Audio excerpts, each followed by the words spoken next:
Room 2. 2.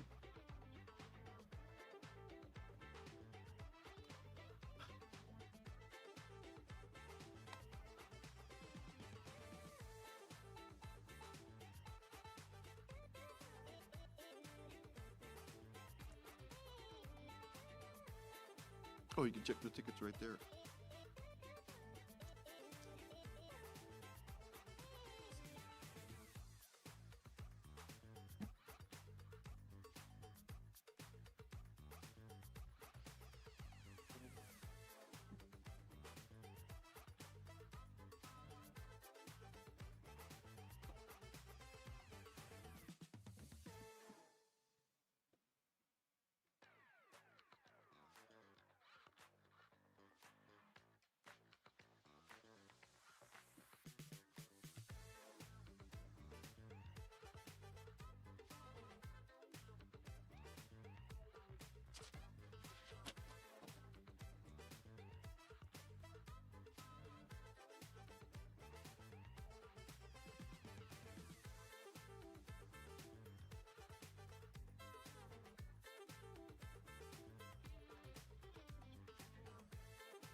You do that.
then back up one for the second one.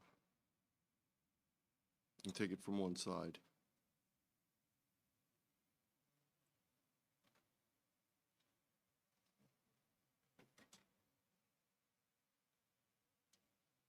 So you get that, no, get this one and this in.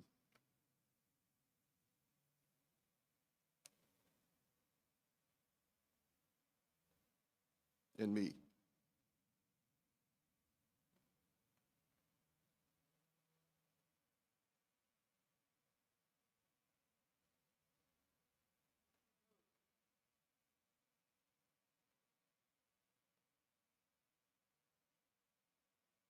Thank you.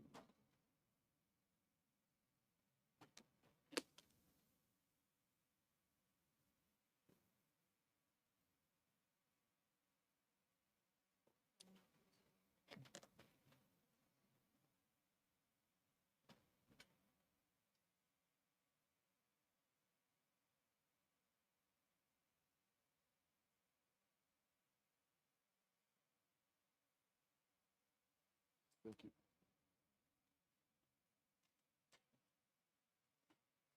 Give me one of those chairs, brother. On this side.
Thing from Kevin. Robin asked for butter with her pasta in Sicily. Robin asked for butter for her pasta in Sicily.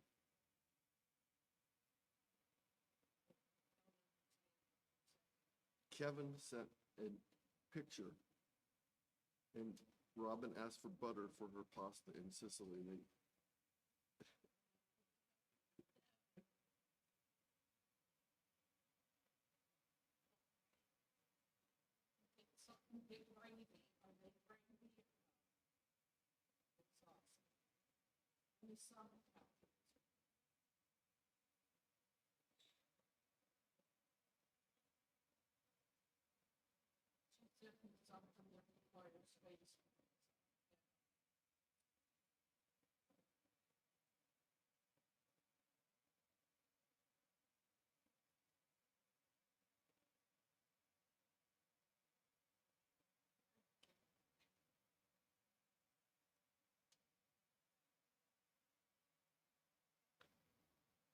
no heckling from the audience. Heckling from the audience.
Morning. Yeah, is this DARA lecture on how to convert my CB to 10 acres? Yes, it is. Actually, I could be that way. The only problem is it better be a single sideband one. The calculations were all perfect, except for the receipt crystal.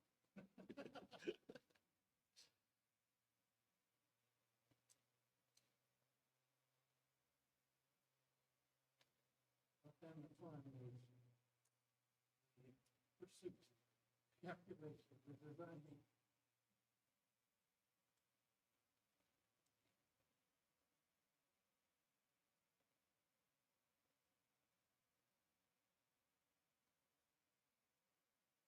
So far, I haven't found anybody to give me the checklist, so I start.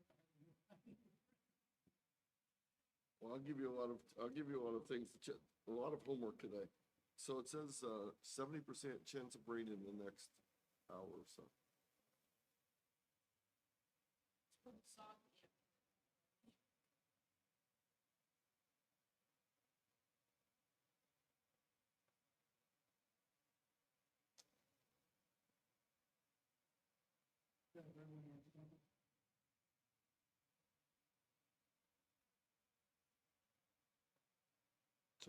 It's also 69 degrees already. It's also 69 degrees already, which is higher than we've had for the last 3 weeks. Where are you from? So this is like a nice winter day for you here. This is like a month ago, before the damn temperature started rising. We had a nice week of things coming through, and then Florida.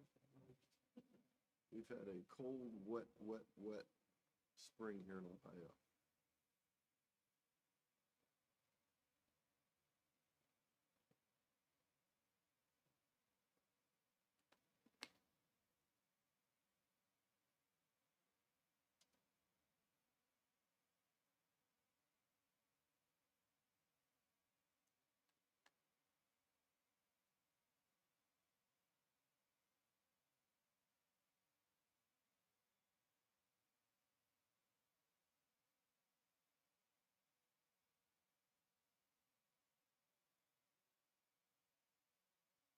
Boy, it'd be nice if one of those had the display on it back there for me.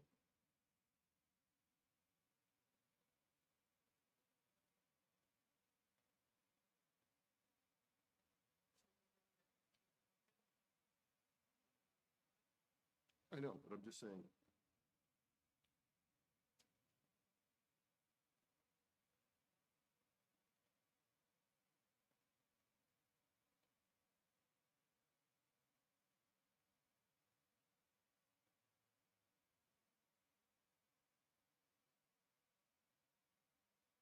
Good morning.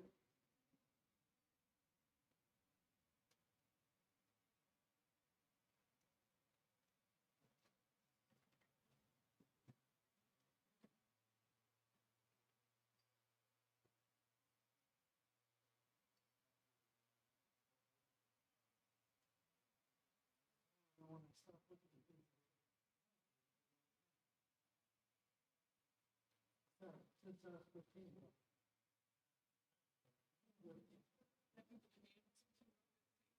I walked by this time. Oh, this.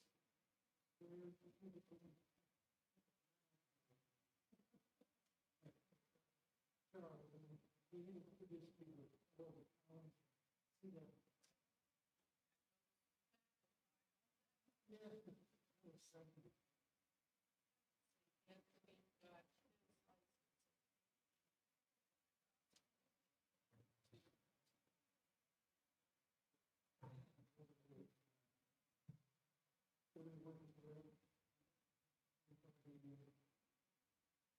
Something area.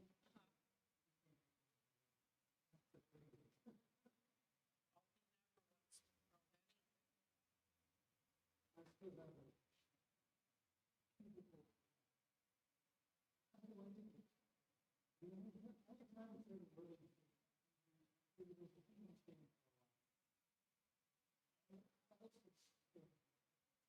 For that, this one. It's happy. I even bought. Candy for it.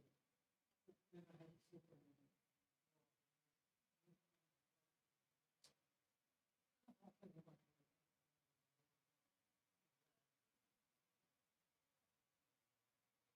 I had to sell it one of our options. What we heard. You know, but I'm throwing in all these Cisco switches. Yeah, only the ones I work with. Also, It, the things that, you know, like a company costs them thousands of dollars, and then they're obsolete. yeah, exactly. The rent that's in my garage is holding the rest of my stuff. And my kid calls it, our company just got DARA. It's full of things in the building. And you might want to come over and take a look. Yeah, right over. It was a big, one of the powerful ones that we need. So it's just something like, You have a big truck or some way to transport. I'm always going to. Our first step was in 1927, Bible. And they said that she wasn't. No. Because she wasn't doing anything.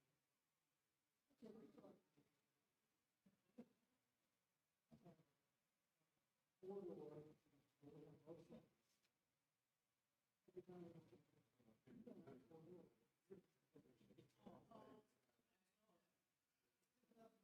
Michael, that's a great job. CNC. Of course, everything. So I'm getting, see a car, don't get it. If I go with the people, I can guess what it's. Then it is, and then one get it one month. Tell them. You know, it's killing the lots. They just said, hey, well, the people, you know,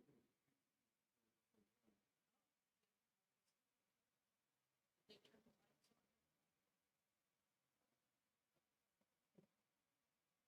They're activating the car. he's gonna have a big, it's a prototype. Oh, that's The map on SWR.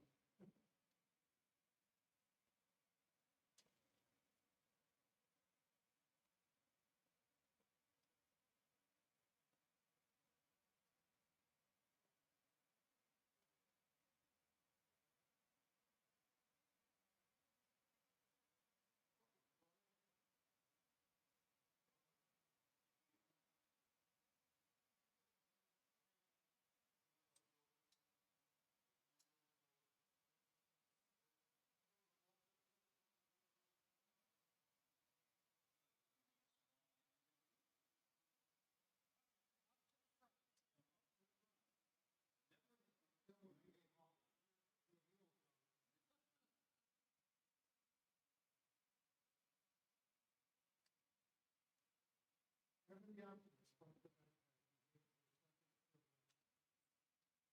No, you're hoping to win the draw.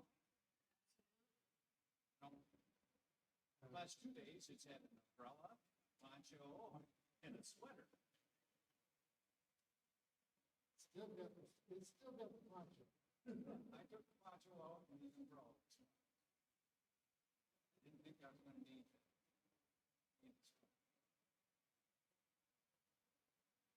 But I got my notebook, I'm hoping to learn something. Got some snacks. Heaven forbid, I should lose anybody. Or spend $13 for it. You know? Now look at what they had here, it's almost carny food. That day, I could go up and get some nice stomach food. Probably go over big. That'll be You've got an opportunity there, an economic opportunity to turn this into a windfall. you know, I'm really comfortable for the radio and television. I am sure that, you know, across house to probably Tom, At least that would be a breakfast food for us. Still sunny out right now. The rain's a little too late. It should have came a few minutes ago.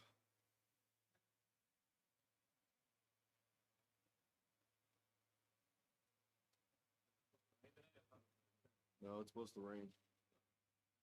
it's on and off. Yeah, it's gonna be, right now it's sunny, but,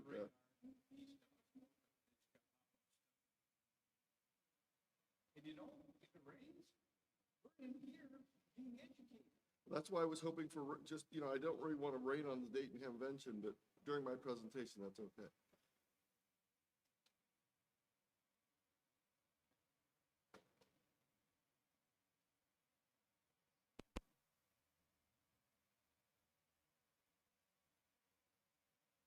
So we're gonna be around for an HP 2-in-1 after. No, but there will be a book. There is a book that I was given that's gonna be a door prize.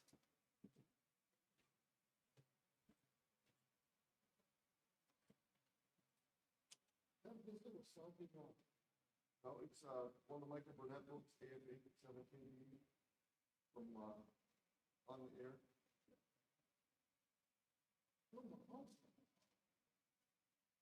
You know, the backtrack, ham radio education group. Don't forget me.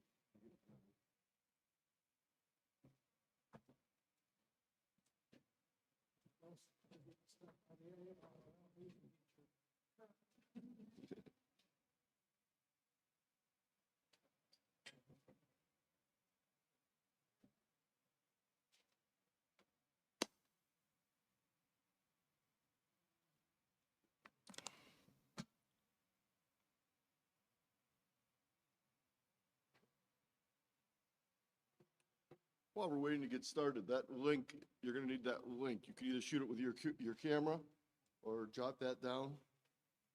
That'll give you access to the entire slideshow. I think there's only 220 slides in the show. Might be 227, I'm not sure.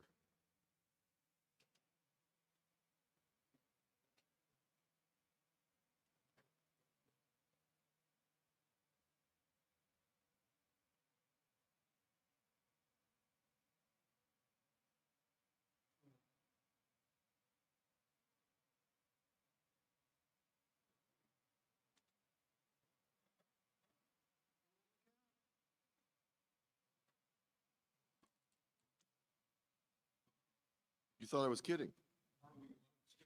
You're allowed to skip ahead? And I actually, as you'll notice on the next slide, this slide will let you jump ahead to any of the sections.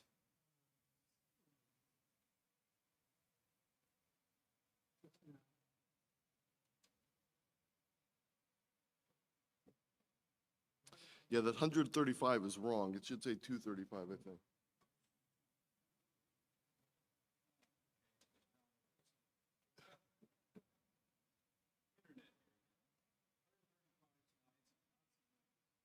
Mr. Barry, did you hear what I won last night? Did you hear what I won last night? You didn't hear? The Bengali key at the Hamfest dinner. Actually, the official tickle leader is right there.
That's the only thing, I think. The ASU 891, a real amateur radio, not designed as a CB vendor radio, $639, a little bit cheaper here, covers 160 meters through 6 meters. Again, as a technician, you'll only be able to use 10 and 6, or you can do some of the CW on the other bands if you want. 100-watt radio, very portable, used by a lot of POTA people. Great radio. Or you can spend just a little bit more. The ASU 710, a really full-featured new radio that came out about 1.5 years ago, maybe 2 years ago. I've seen it as low as $850. Blows all those other radios we talked about out of the water, gives you a lot of flexibility for the future, but you can use it right now. The Xiegu G90, a low-cost version with a great antenna tuner in it. Rather small display, but that's not a big problem. And then you can go out in the flea market and find tons of used radios. Or you can go back to the 1980s or 90s, and you can go back and find some realistic radios out in there. These are 10-meter only radios. They were designed to come out at the same time that novice enhancement started. That's why these radios came out. Beware that some of them don't work very well, even if they look real good on the outside. Some of the caps have gotten a little old in them. If you want one of the lowest cost radios, QRP Labs has this radio. And this radio was advertised as a CW radio only for a number of years, but now Hans has added single sideband capability to it. If you buy the QMX high band radio, it has 10 meters through 20 meters in it, and it's $102 for the kit, $152 with the case already built. The QDX is a digital only radio. Kit's only $69. It'll work great on 10-meter FT8 and FT4. You don't need anything else other than the power supply and a computer and an antenna. Here's the Xiegu G90 I talked about earlier. There's also a cheaper Xiegu called the G106. It doesn't have 6 meters, so you don't get that extra benefit, but it does have a very inexpensive price. They had it for $180 yesterday. So here's a bunch of options. You can get one of those CB vendor radios, which I'd suggest you don't do. You can get a cheaper HF radio. You can buy a full-featured new radio for $900 to $1,500. Right now, they have the ICOM 7100 on sale for under $900. It has VHF, UHF, 6 meters, 10 meters, D-Star, and a bunch of other things. And along those lines, you can get HF radios with VHF and UHF included in them. You can buy a used radio, you can go back and buy one of the Radio Shack radios. So here's just a little comparison chart. When you go to these slideshow, you'll be able to click on each of these links and jump to more information on those particular radios. I also have a whole presentation on buying equipment with some comparison charts of different HF transceivers and a spreadsheet with information on it. A couple last words on radios. Don't let the quest for the perfect radio, cheapest radio, best radio hold you back from getting started. Over a ham lifetime, you will probably own many radios. This is the secret we don't tell techs when we're teaching the class, that there isn't one radio that you're going to buy. And just, my wife walked out of the room now. That's good that she walked out right now, because she would tell you about the dozens of radios that live at our house.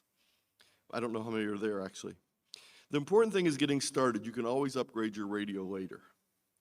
And that's the sarcastic comment from my wife.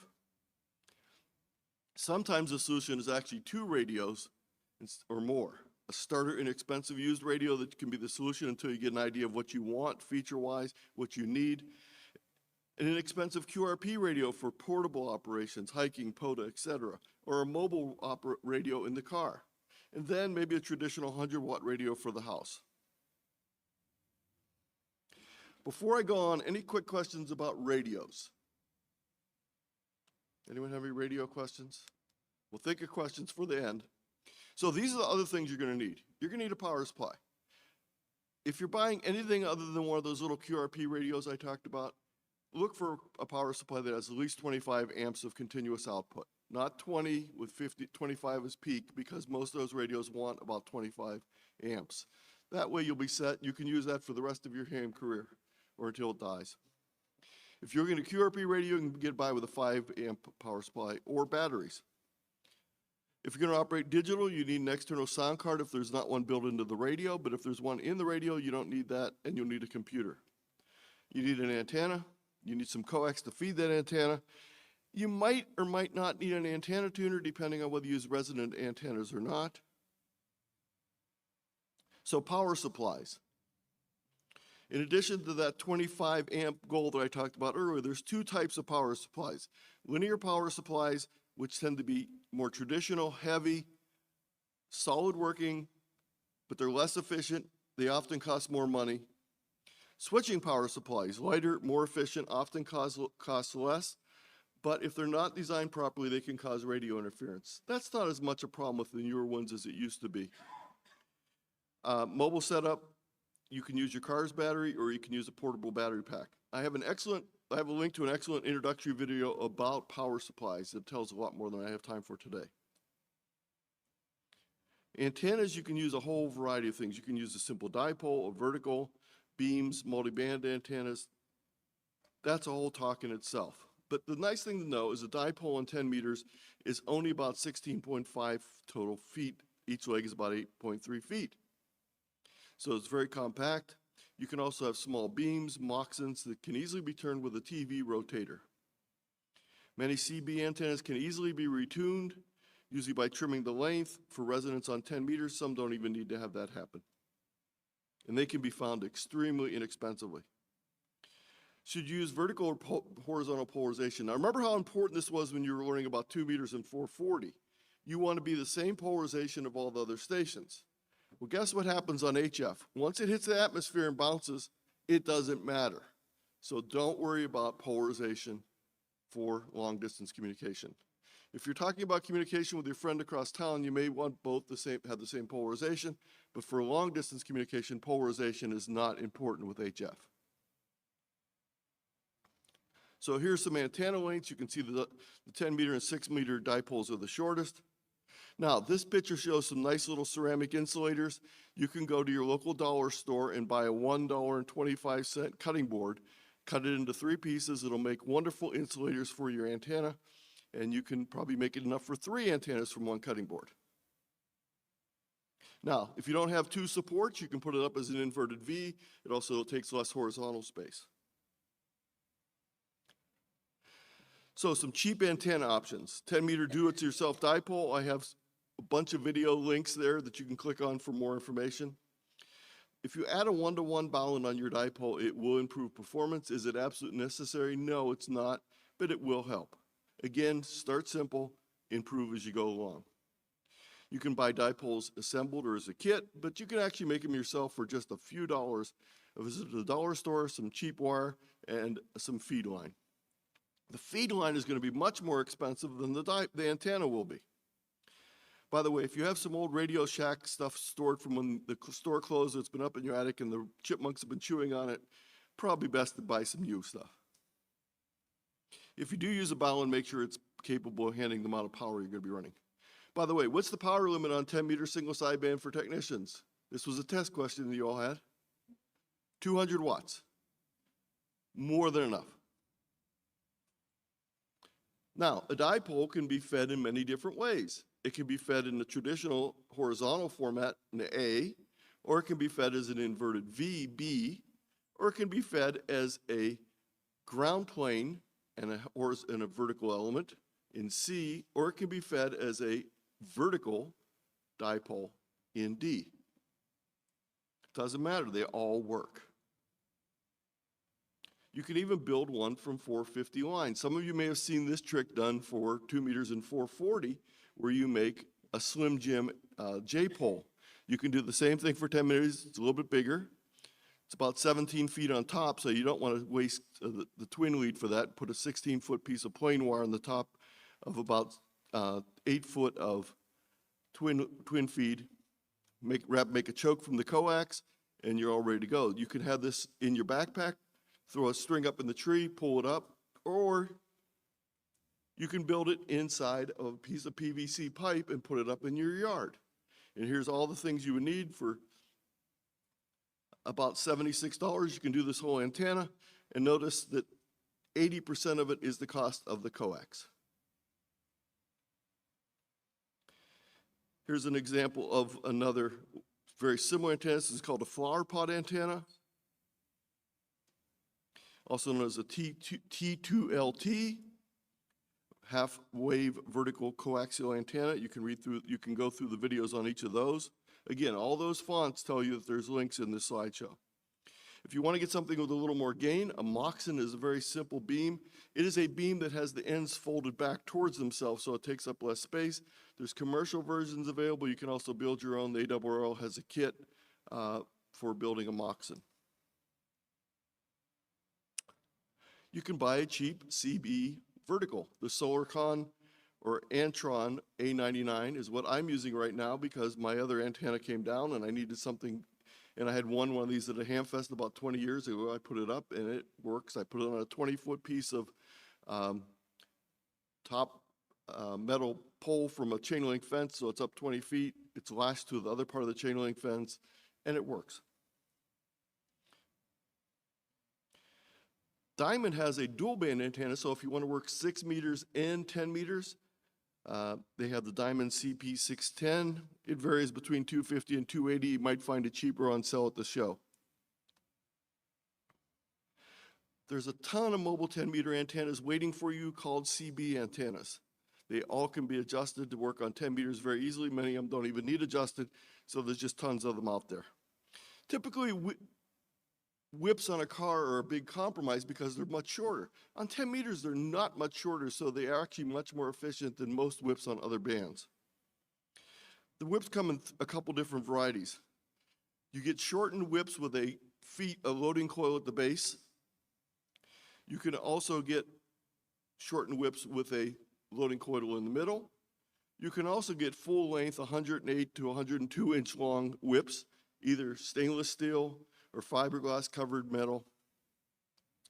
And the newest ones are carbon fiber that are out now.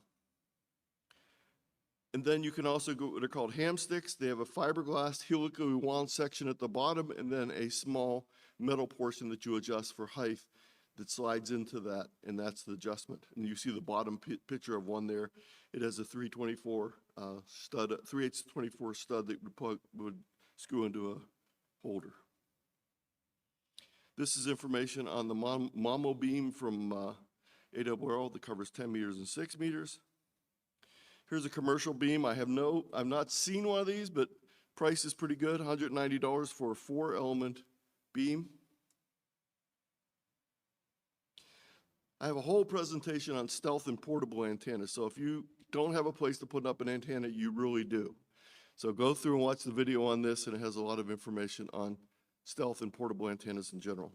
If you can't do an antenna at your house at all, think about operating portable. Have a whole sheet here with information on antennas. I'm not going to go through that, but again, the link will take you to that. Before we leave antennas, one very important warning. Actually, two important warnings. The first one is danger. Electricity and antenna combinations can kill you. I'll repeat that. Danger. Antenna and electrical connections can kill you. That means any electrical. So not just power lines. If you see anything that has a light on top of it, it has power running through it. And as a matter of fact, I got shocked by leaning against those one time. You never know how well they're done inside. So the second warning is not as drastic. It's just if you're running over 25 foot at 10 meters, you start getting losses. So you're going to want a little better coax than that RG59 that was stored in your attic. So here's two charts on these next 2 pages showing you what frequencies are available on the left for technicians, what frequencies are available for general, advanced, and extra on the right. Notice that the phone portion for technicians is only 28.3 to 28.499. It's actually a little bit smaller, and I'll talk about that in a moment. And I have some frequencies where you might find activity. There's also CW and data frequencies. For general class, you can use phone, any type of phone, AM, FM, single sideband. You can also do images. You can also do FM repeaters. This is the same chart, just a little different format because someone wanted to be able to print these out and they didn't care for the other format. So here's the single sideband activity for technicians in general and up. Now, I'm going to tell you that the top of the band is actually 28.496. Why is that? Because remember, it's upper sideband, so your signal will extend beyond where your dial says it's at by approximately the width of the frequency, about 2.4 to 2.7 kilohertz. And your dial might not be 100% accurate. So if you stay below 28.496, 4 kcs below the band edge, you should be fine. If you bump up against the band edge, you're going to be over and you're going to be out of band and you're going to be violating the FCC rules. Here's another picture showing the same exact thing, showing you if you're parked on 24.96, your signal stays in the band. If you move up, it starts crawling out of the band. If you're not used to tuning in single sideband signals, they sound like Donald Duck. And they don't sound very easy. So I have a whole bunch of presentations here, one from Ward Silver about single sideband, one from Dave Kassler about tips for new HF operators, and I also have one from AC3DS on using the 7300 for voice, and another one on using Yaesu radios for voice. The most important thing you can start learning on HF is good operating techniques. Know how to use your radio, read the manual, watch YouTube videos, practice, etc.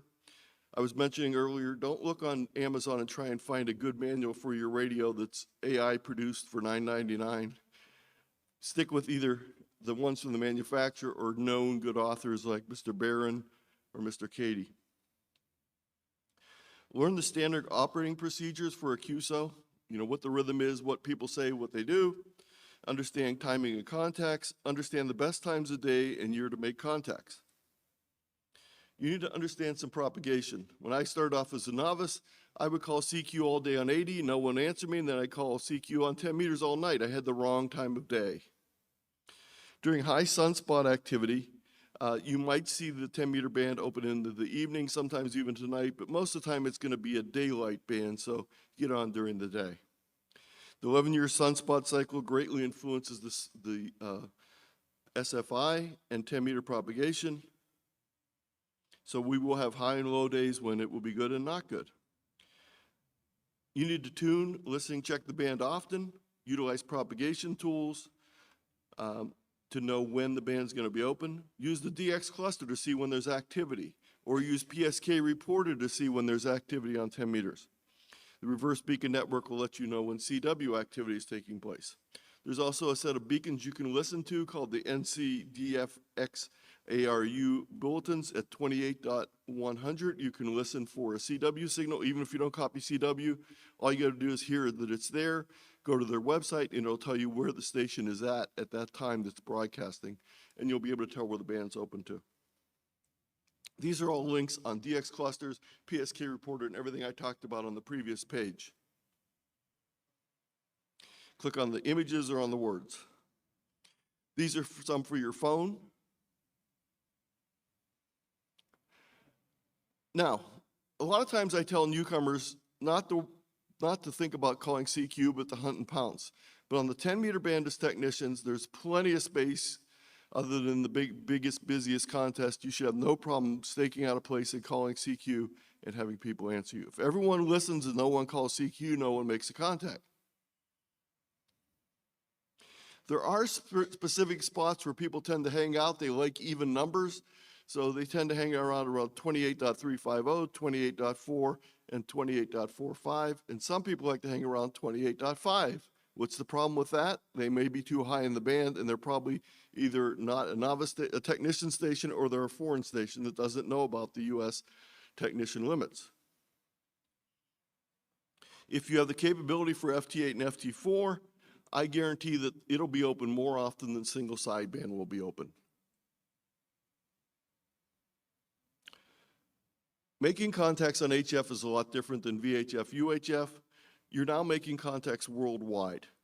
Often the contacts are with hams who do not have English as a first language, so a lot of the things you can get away with when you're talking locally on the repeater or on simplex don't work very well. So the cute phonetics that someone made up for your call sign to use on the repeater, don't use that on HF.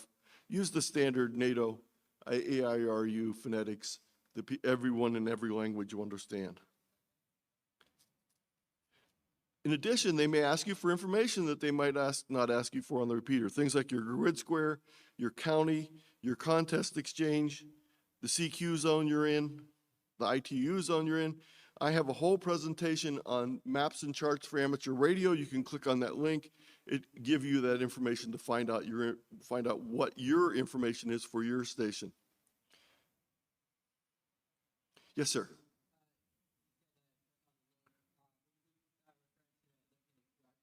No, I'll give you the link to everything in the slideshow. If you came in late, I have a link coming up at the end that has all the materials for the slideshow, okay? But if you do click on that, that'll get you to my website, and there is a link to the slideshow there also. Yes, I do. Remind me at the end, I'll show you where it's at. So this is the presentation on maps and charts. You'll find a lot of band maps and other things there also. And all these links that are in here, you'll need the link to the slideshow to be able to click on these, of course. What do you want to discuss on HF? Well, you're not talking to the guy next door, so you might need some topics to think about. These are all appropriate, good ideas to talk about. What should you not talk about on HF? Politics, religion, controversial subjects, anything that you would not feel comfortable discussing in front of your children or your grandmother or your mother, don't talk about on HF. Topics sensitive to a region. You don't want to start a small political war somewhere. Items that are not age appropriate for younger operators. You don't know the age of the other operator. Use of slurs, prerogatives, derogatory terms, or hate speech should definitely not be used at any time on any band. So how do you make contacts? It's a little bit different. On the repeater, I might get on and go, this is KZT listening. I hear the little beep. I know I'm done transmitting and someone comes back to me. On HF, you need to figure out exactly where they're at. They're not going to be on a channel like they are for your local repeater. They might be operating simplex, so you want to get right on their frequency, but they might also be operating split if it's a de-expedition, so you need to listen and respond where they're asking you to listen. You want to match their speed, whether it's in talking on phone or whether it's in CW. You want to reply where the answering stations are where the other stations are being answered. And then you want to match the style of the operator. If the operator is always calling CQ and then answering the first station that's there, you want to be quick. If he's waiting and answering a station later in the power-up, be a little bit later.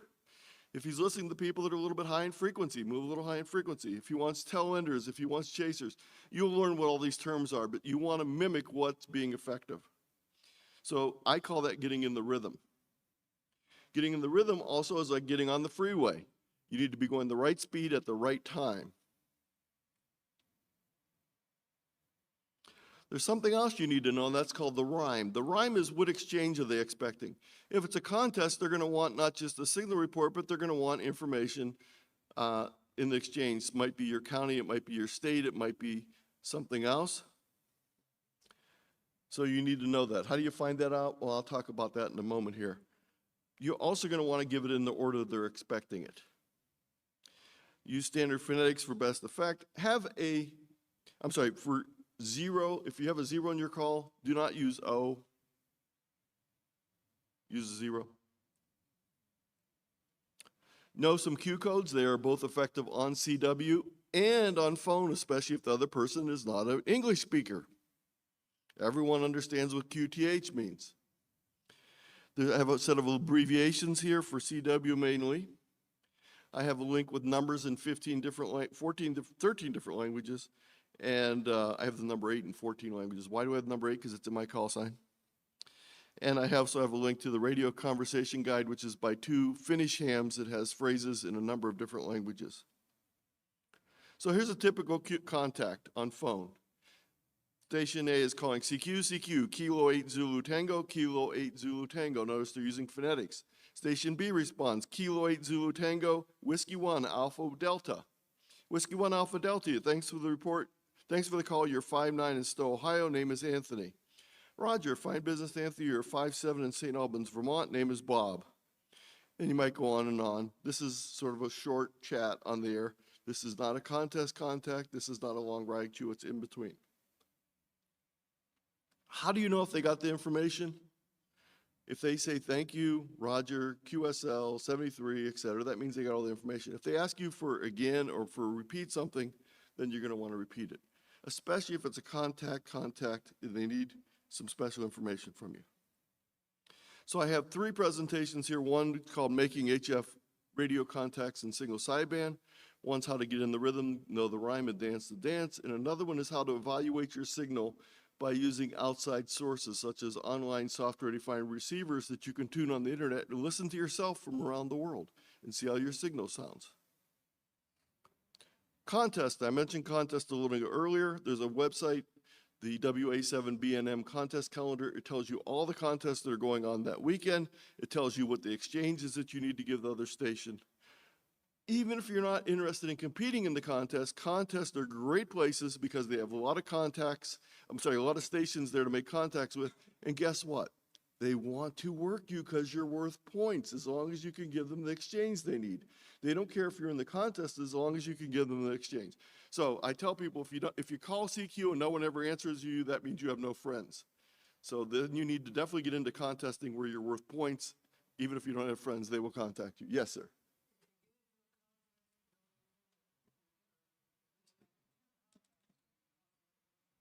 No more. Not from anyone. You won't cause them an IO. Nope, no contest does it anymore. So don't worry about that. Make one contact now if you want to be fun. Okay? Yep. I know from the sources at the RFW, they don't do that. No, I don't know, there's a contest to do that. So don't worry about that. Make one contact if you want, make two contacts if you want, make 100 contacts if you want, send in a log if you want, don't send in a log if you don't want. But I guarantee if you make more than 20 or 30 contacts and you don't send a log in, you might get an email asking if you want to send a log in. Again, it's still optional. But yeah, used to be in the old days, if you didn't send in a report, people would get dinged for your contact. Don't worry about that. Other stations are highly motivated to work you. There's a wide variety of contests. Some are DX, some are local, some are states. I have a whole presentation on getting started with contesting, both a slideshow and a video recording. So what's a contest contact sound like? A contest contact will sound something like CQ, Kilo 3 Lima Radio, Kilo 8 Zulu Tango. Notice I didn't give their call sign. You don't need to give their call sign to contest QSO or DX QSO. They know that you're answering them. KZT 59 Western Pennsylvania, or they might abbreviate it, WPA. 59 Ohio, thank you, QRZ K3LR. That's the whole contact. Now, if he had a problem with my exchange, he might ask me for my exchange again, and I would give him my exchange. This particular contest, the exchange was our ARRL section. That's why I gave Ohio. He didn't give me Pennsylvania. He gave me Western Pennsylvania because there's 2 sections in Pennsylvania. Some states have more than 1 section. So if you live in a state like that, make sure you know which section you're in. California has 6, Texas has 3, Florida has 3 or 4. I can't remember off the top of my head. In a CW contest, even shorter. CQ test, K3LR, KZT, KZT 5NN, WPA, 5NN, Ohio, TU, QRZ, K3LR. In contest and DX contacts, the only report I ever want you to give them is a 5.9 on phone or a 5NN on CW. Again, for contest and DX contacts, they don't care what their signal report is. They only want 5.9 or 5NN. Believe me. Now, when you're rag chewing, please give them an accurate signal strength reading. But when it's a contest or DX station, they don't care. But they do care about the exchange. More information on contesting. There's an organization called 1010 International. They support 10-meter activity, even during the down periods. Great organization. Go to their website, find out more. You can get a 1010 number. You can take part in their contest and their award chasing. If you're searching for other nets in addition to 1010, I have resources here to find nets that include 10-meter nets. So think about starting your own 10-meter net with local hams. The nice thing about that is it doesn't matter about the sunspot cycle. So even at the bottom of the sunspot cycle, 10 meters will be just fine for local contacts, and you can have your own 10-meter net with your friends. CW is available to technicians on 10 meters as it is on 40, 80, and 15 meters. You might want to consider that as another way to get on the air as a technician. I have a whole presentation called Fun with Morse Code that talks about what you need to do to get started with Morse code. FT8 and FT4 are great ways to operate on 10 meters also. They work very well with even poorer antennas, lower powered signals, etc. And there's always a lot of activity going on. But you cannot use FT8, FT4 as a technician anywhere but 10 meters, 6 meters, and up. You cannot use it on 40. Probably the most common FCC violation of rules right now is people operating with technician class licenses on 40 meter FT8 and FT4. Whole presentation on getting started with FT8 and FT4. There's other digital sound card modes out there. I'm going to skip over this part. It talks about what you need to do it. 10 meter mobile is a great way to go. Some of those radios we talked about that don't have a lot of ham features but have more CB features actually work okay for mobile operations. And here's the QT80 on top there in an old Radio Shack. Have a whole presentation on portable operations. I have a whole thing here on how you can sample HF even if you don't have a radio. This is my grandson Holden using his phone to listen to HF radio on an online software-defined radio on the other side of the world. You can also use remote stations. If you don't have a place to put up an antenna, you don't have a radio, you can use a remote station, either a pay by time or a free station. Your local club may want to consider setting up, excuse me, remote access to a club station so you can get to it.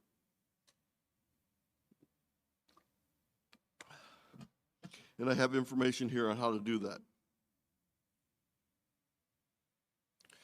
I have a whole beginner's guide to HF that I did with Dennis Kidder, W6DQ. This is a couple years old now, but it's 5+ hours of recorded information on getting started on HF, all bands.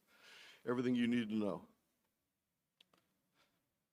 Some other videos on 10 meter operation, which I'll let you go through. The 10 meter reference list from N6SP has some resources in it. I have 3 more videos of my own, one on logging software for both general logging and contesting. Once you get started on HF, you're going to want to keep a log of your contacts. I have a thing here on interfacing a radio and computer and using QSLing online. Some additional suggestions: having a mentor to help you on your radio journey can be invaluable. A mentor is someone who can answer questions, avoid the pitfalls of the hobby, sometimes referred to as an Elmer. They can answer a number of questions, and there's nothing that says you can't have more than one mentor. I have more than one mentor. When I have antenna questions, I ask one person. When I have technical questions, I ask another person, and so forth. How do you find a mentor? Find a local club and see whether there's someone there if you're not already involved in a club. There's also mentors that you can find online. There's a number of good resources online, but be aware there's also a number of bad resources online.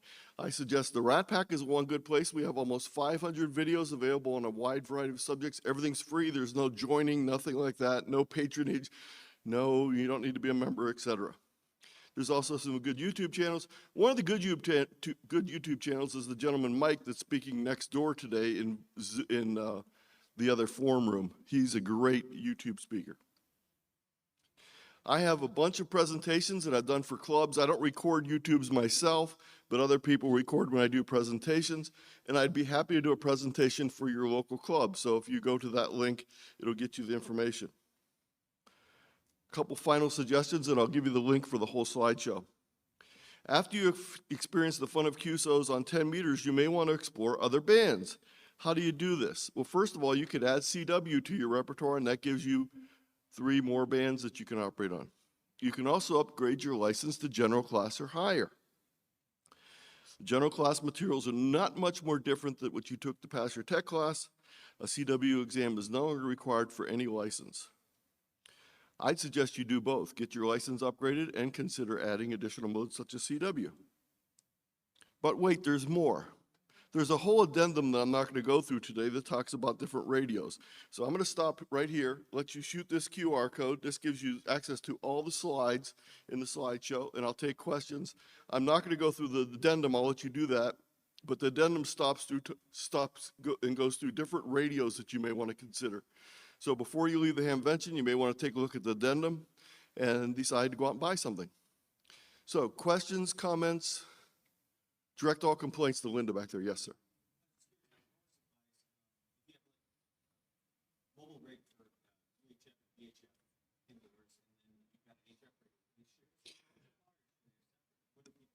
If you're using them at the same time, they can share the same power supply, but they usually need a little more amperage. A lot of people get a 45 amp power supply, which would cover you both of them easily, because usually you need about 10 to 15 amps for a VHF, UHF mobile, and about 25 amps for an HF radio. So 45 amp power supply should handle both fine, or you can buy two 25 amp power supplies. I have two 25s, one on each side.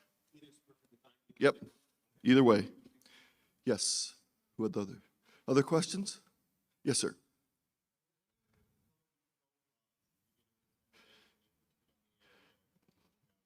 Yes. It's thinking that you're talking to someone next door. That's the biggest faux pas I hear a lot of times. People don't, you need to be very clear and articulate when you're talking on HF. It's a lot different than FM. A lot of times there'll be signals will fade and be distorted or weak as you go long distances. So speaking articulate, using, especially when you're talking to foreign languages, using phrases that anyone would understand, avoiding jargon that, or words that everyone would not understand.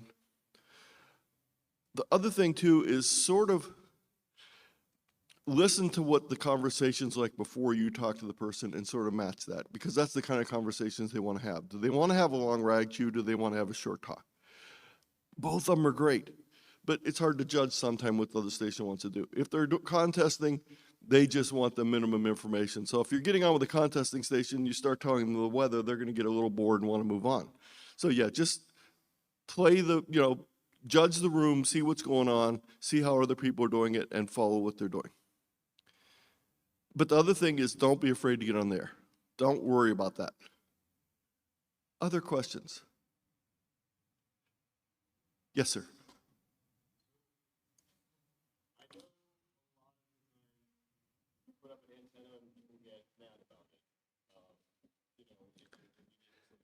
Yeah. Is there any particular antenna type that is broadly considered the least like Vertical antennas, because they only have one wire going up in the air, tend to not be as, especially if they're sort of hidden in the trees or they don't stand out. But the problem with vertical antennas is you need a good ground poise. And sometimes that takes up a lot of room too. Now, one of the ways you can get around that is if you use a vertical that's a halfway, that's a dipole vertical, it has both the bottom and the top are in one piece, and with 10 meters you can do that very easily.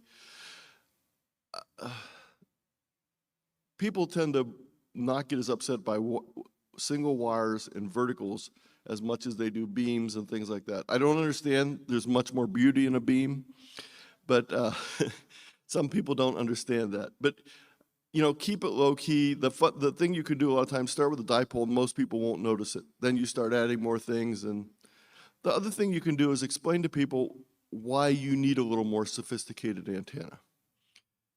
Tell them, you've really progressed, you're doing a lot more things, and it really makes a difference. My neighbor says, why doesn't just one little wire work for you? Well, it does work, but it's a lot less effective. Other questions? Anything? Questions about radios? Yes, sir. Yeah, talk to your neighbor. Especially if they have kids, make sure you show them the things that they can do. Share those online software-defined radios with the kids. I have a whole thing in that section. There's a thing designed for kids that talks about getting them, it's like handing them a radio and letting them explore on their own. It's funny, kids never tune radios anymore, so they don't know what it's like to find a station, and it's very interesting. Yes, Jim?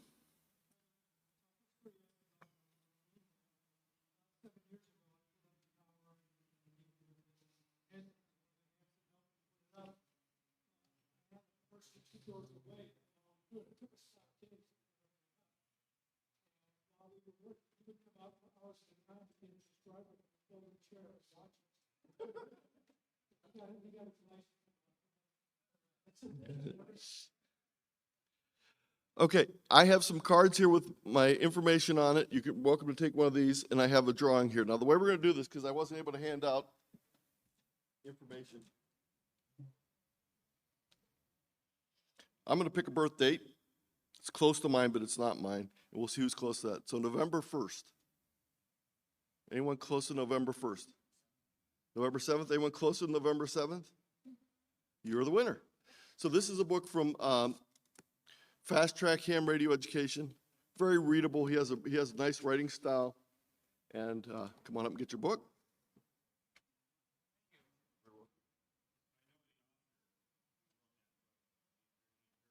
Yes. So stop by Rat Pack every Wednesday. I'm there a lot of times. Use my website to get in touch with me. I have some cards up here I'd be happy to share with you. And I'd be happy to answer any other questions you might have. Thank you very much for coming to a forum on Sunday. I know it's a lot to ask of you.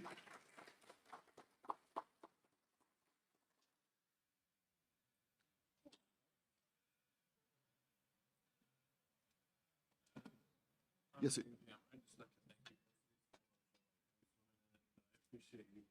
Here, pass these out to people behind you. Thank you.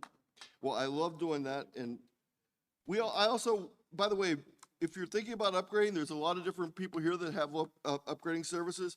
We also teach classes with our local club. We do them via Zoom, so they're always available, and we do those a couple times a year. I'll put these right here for you.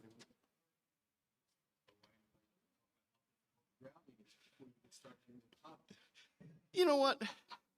Screw the grounding. No, I know. I'm a software engineer, and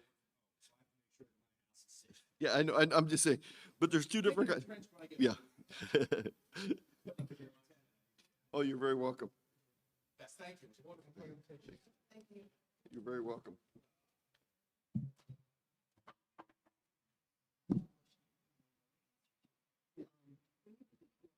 Yes. Where do they go to? All of them are shared documents from my Google Drive.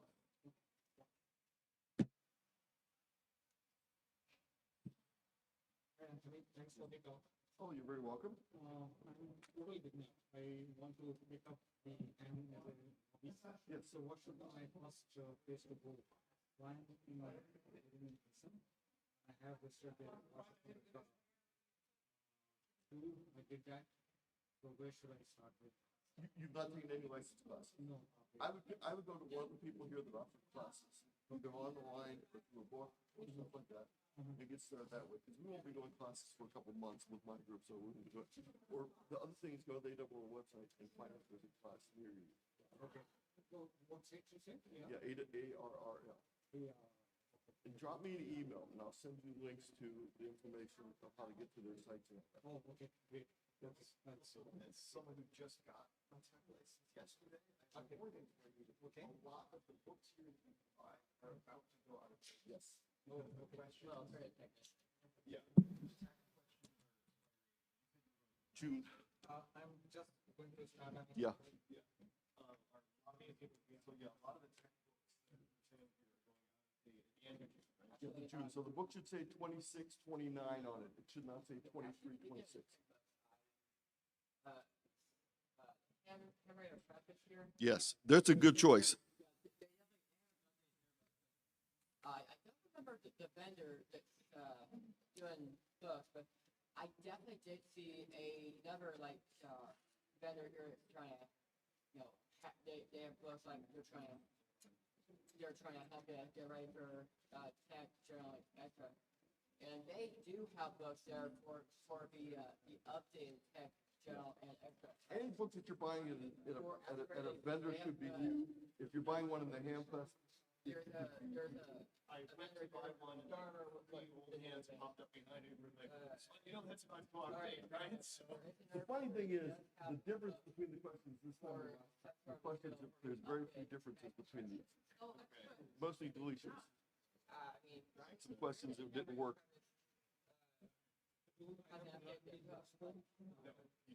Nope. my uncle is the person who teaches me, he's been a ham since 1968, and he was saying, how lucky I am, I don't have to do that, I don't have to get my license.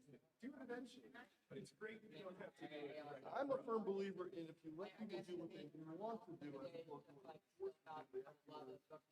Show him the card real quick. Let's give him right here. Go talk to these people. Show him the card so he knows. Yeah. Oh, yeah. It's, Yeah, I mean, you have your commission exam here and everything. Yeah. Welcome to the club. Next, the general, right? Already studying for it, yeah. Awesome. Recommend the method that my, club president, recommended. Basically just, if you're just not guy like you, he recommended the website, arguably it's much better. But just an app, right, kind of, what is that? It's going, yeah. So it's really nice job. Awesome, you have not, you just, camera, down, put your, cover, but definitely, yeah. Okay. When technician license is first complete. I want to look for, like, Okay. now, this, the icon looks like John, but then this one is the name. So essentially, what I like to do is, and this is like in this thing, so this is the, the first one you want, is the stage, on place, you start, yeah. And actually, this. With your general class, depending on how much money you want to spend. I know, it's definitely worked better for me than what my friend Hamvention. But basically, the thing is, you don't need to understand it right now. You just need to connect the dots, familiarize it, memorize. Yeah. What is there to what the question is. If you don't understand it first, there's nothing like the hunter, I just It's asked. the one that has the weird head. Yes. It has the, it's not compatible and it's not compatible. If you're super confused about something that you can't understand, it's okay. You're not trying to understand. Trying to cram it in. If you're confused about something that you want to understand one time or two, you can try to understand it later by talking to some elders from your club. Yeah, that's, my uncle was teaching me, and anytime I have a question, he's happy to give me a very long answer. Oh, yeah, other HF fans, but nowhere near you, No, that's exactly the same thing I run into, you know. I know. And I just understand that it's a, should be an environment, but Well, what's the temperature like moved outside? everything around here. Right now? Yeah. It's not bad at all, all, actually. All right, oh, there you go. That's the most important part. That's right. Okay, so that should. Yes, you open that back up, everything's- It should be ready to go. Yeah. somehow simulate the same number of I need to make sure I didn't leave anything. No, there was just like a little wireless pointer. with simulate the same number. That's what fell down. When I heard something fall down, I Oh. couldn't figure out what it fell. Yeah, that's it right there. It's underneath the mic stand there. I thought maybe it was my power supply that fell. No, it was that thing. Okay. Yes, Okay, let's just, nope. Checking right now. Like Austin. Thank you very much. oh, sure. Absolutely. I enjoyed it myself, actually. No, here's my computer. That's true. It looks like people are doing it. There's not these terms, it looks really seems like people are having they got new terms. Okay, you got.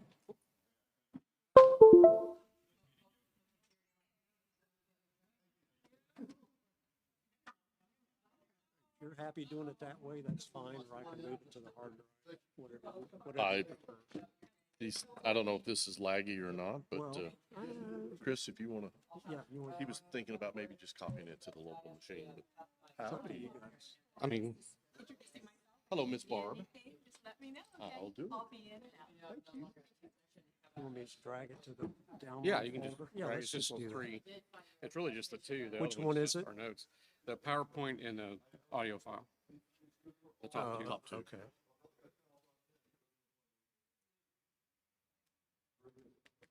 Okay. I'm just going to copy to the downloads.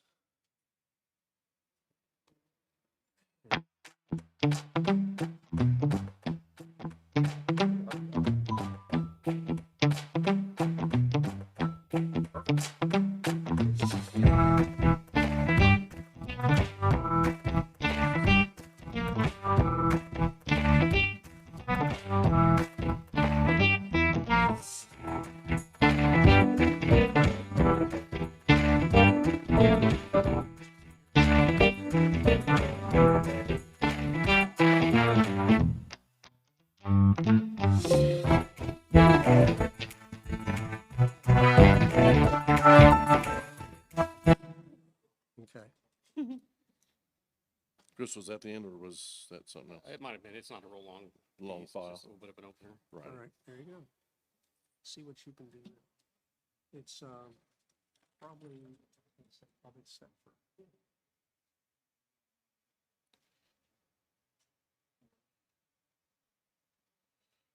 Here we go. Yeah, it's ready. So it's in the presenter mode. Right. We got you. Thank you, sir. And then All you right, can and here's your other Start one. us up.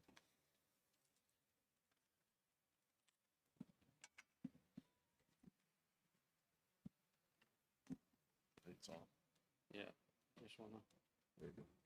I usually like to turn it off if I'm not talking. Right. Yeah, it's on. Okay, no worries.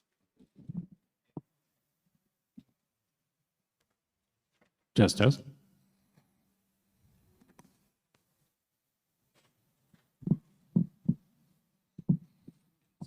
How many? 3.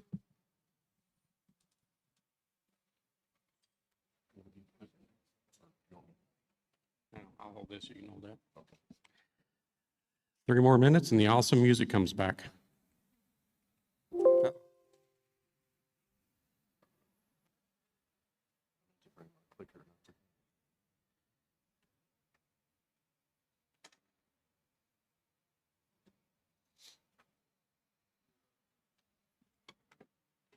Good morning, everybody. Good morning. We're not going to get started just yet, but I wanted to say good morning to you and thanks for coming out on a Sunday.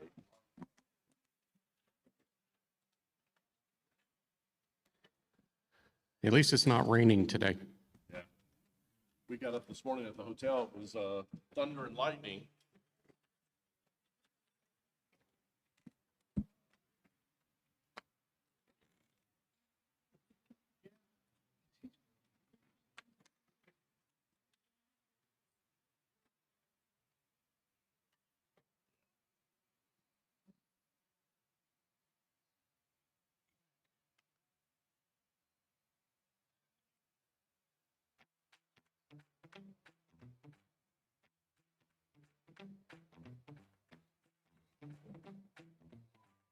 Yeah, it's playing. I think your audio is just doing it on that.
Turn down the.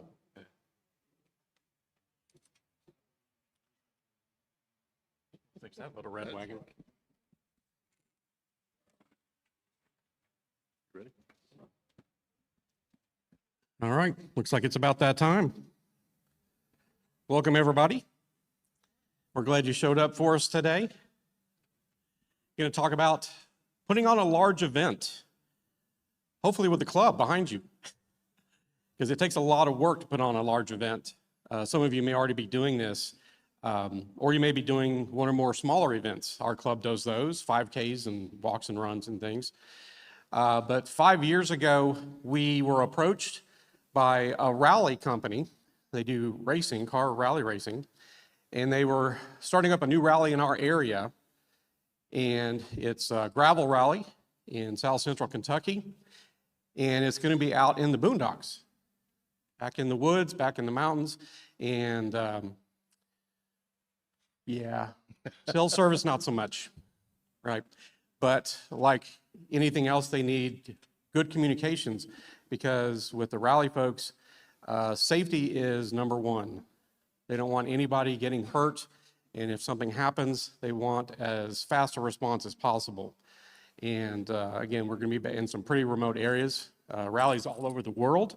If you're not that familiar with it, you may have heard of the Dakar rally. What else do we have? There's Baja and stuff like that. Baja 1000. So there's big rally. This one's not quite at that scale. But they approached our club and said, hey, here's what we're going to be doing. And ham radio provides communications for lots of rally around the world and around the U.S. And they said, what can you do for us? Can you help us out? Are you willing to help us out? And we said, wow. Because we live in the area, we know the terrain, and we're like, that is going to be a challenge. That's going to be a challenge.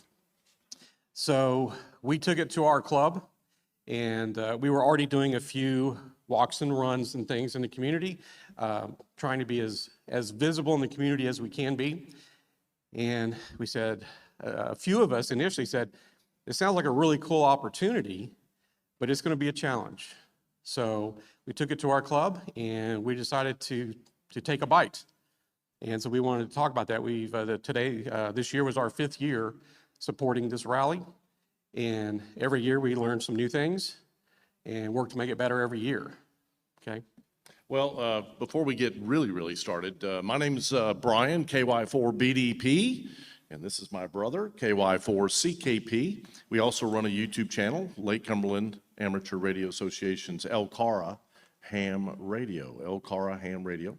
We'll have a QR code at the very end of the presentation if you are interested in not only watching the videos, but also maybe getting pointers, because we've done a number of videos on how to do something like a big event, and what we're going to be talking about today. And we'll have questions at the end, because we have a feeling there will be some. So to get started, looking for opportunities. Now, some of you may be in smaller clubs, medium-sized clubs. We started out with a small club. And to be fair, we're not a large club even now. I'd say we're kind of in that medium kind of view, but we started small. The club that we started out with was, shall we say, kind of getting smaller and smaller every year. And over the last 7 years, Chris and I have been spearheading projects and the YouTube videos and things like that to help build up the club over the last several years. And that brings us to, if you want your club to grow, you're going to need to find activities. You need projects and activities. And what Chris and I have are going to talk about today are those community-based events that your club can get involved in. Sometimes it'll be a collaborative effort with other clubs. Other times, in our case, we've collaborated with a couple of clubs with the race, but we've also done it all on our own, especially as the club has grown. So look at this as an opportunity to grow your club. Yes, the talk today is going to be on putting on a big event for your club. Big is relative, okay? But ultimately, I just noticed those went down. I was thinking, but we're all okay over here. But ultimately, what a big event for your club is what you're capable of doing, okay? Not, obviously, DARA does this for all of us here in the U.S. and others that come here. But for that rally, for us, it's something local, something that had a need, and we provide the communications for that need. But it takes getting involved with the community, communicating with other organizers of those events. Chris mentioned 5Ks and 10Ks, and that's how a lot of clubs get started, races of some kind. Yeah, our club, before we had joined the club, it's a fairly old club. And they did all kinds of stuff over the years, and maybe your club has too. They did bike races and all kinds of things over the years. We came along, we were new, and for our club, we were the new whippersnappers in the club. Largely, we have some younger members now, but we kind of wanted to sow the seeds of chaos and just do things and get into things and be active. The saying that we have for our club is, we're a club that does things. We try to be active. We have scheduled work days twice a month, and then we have unscheduled work days whenever things need to be done. And getting back into serving the community, working within our community was a goal that we've had and that we've done. We probably do maybe half a dozen events every year. And that either sounds like not very much to some of you folks, or it may sound like, oh my gosh, how are they doing that much? Because everything's volunteer, right? And one of the things we're going to be talking about is you don't want to burn out your people, right? And so we do one big event a year, the rally, and then we'll do 4 or 5 smaller events, the walks and the runs and things. That don't require as many people, don't require as strenuous of a equipment and setup and that kind of stuff. So I think one of our first topics, does some local organization, or ours is a yearly thing for our location, our part of the country, do they have a communication need? Right? Look around your community. Is anything happening? You may not be aware of it. There's stuff that we have found out years later. Oh, we've been doing this 5K for 3 years now. We didn't know about them, they didn't know about us. But then once we found out, we're like, well, hey, we could help provide communications at your checkpoints to make sure EMS can respond quickly if they need to and all the normal things. And so we've grown what we do over the years. And for us, a pretty comfortable schedule is 4 or 5 of the smaller events and then the big rally once a year. And then, because we have other things we'd like to do as a club. We have to repair equipment and work on things and do projects and things. And we don't want to burn our people out. So we want to be active, but not too active. And contacting organizations, depending on the size of your town, your city, there's really good chance that there's a cancer walk, heart association, Parkinson's. There's a number of these types of walks out there. I can speak for Parkinson's because I have helped an event down there, just doing volunteer stuff, not the radio stuff. But there's older people, and those older people sometimes have, they fall. Parkinson's in particular, sometimes if it's not a smooth surface, they're going to have a difficult time. The point being is that if you can have communication somewhere out on that route, they're going to really appreciate that. And as you move into 3K or 5Ks and 10Ks, and possibly even marathons in your community, depending on, again, how large your area is, they always need communications. If your club isn't doing those things today, contact these organizations as soon as you get out of here and just ask. All they can tell you is, well, we already have radios, or, they've got FRS, or they're doing something simple, or maybe they've been working with some folks you weren't even aware of, but contact them anyway. And make sure that you're working with their leadership. One of the things that we found out is if we weren't talking to the decision maker, then it wasn't worth the time. Okay, you've got to get with the decision maker for that organization, or otherwise there's a very good chance it just won't go anywhere, because whoever you're talking to who's not the decision maker, they don't have any buy-in with the decision maker, and if it doesn't come from the decision maker, sometimes they're not interested because it didn't start with that person. I'm not saying everybody's like that, but I'm just saying it can be like that. So contact organizations in your area, Rotary, Kiwanis, and the walks, the runs, and that sort of thing, to get those small events. We consider those small events. Some of you might consider those a little bit larger or smaller, but start. That's the thing, is get off the schneid and get moving with something. And that will help you also identify people in your club. Yeah, one of the things that our club did recently, and to be honest, it just was something we hadn't really thought about. We just recently joined our local Chamber of Commerce. And now we can network with more people in the community. And I think we've already found out about 1 or 2 new events. again, kind of smaller 5Ks and walks and runs and things, but we didn't know they were there. They didn't know we were there.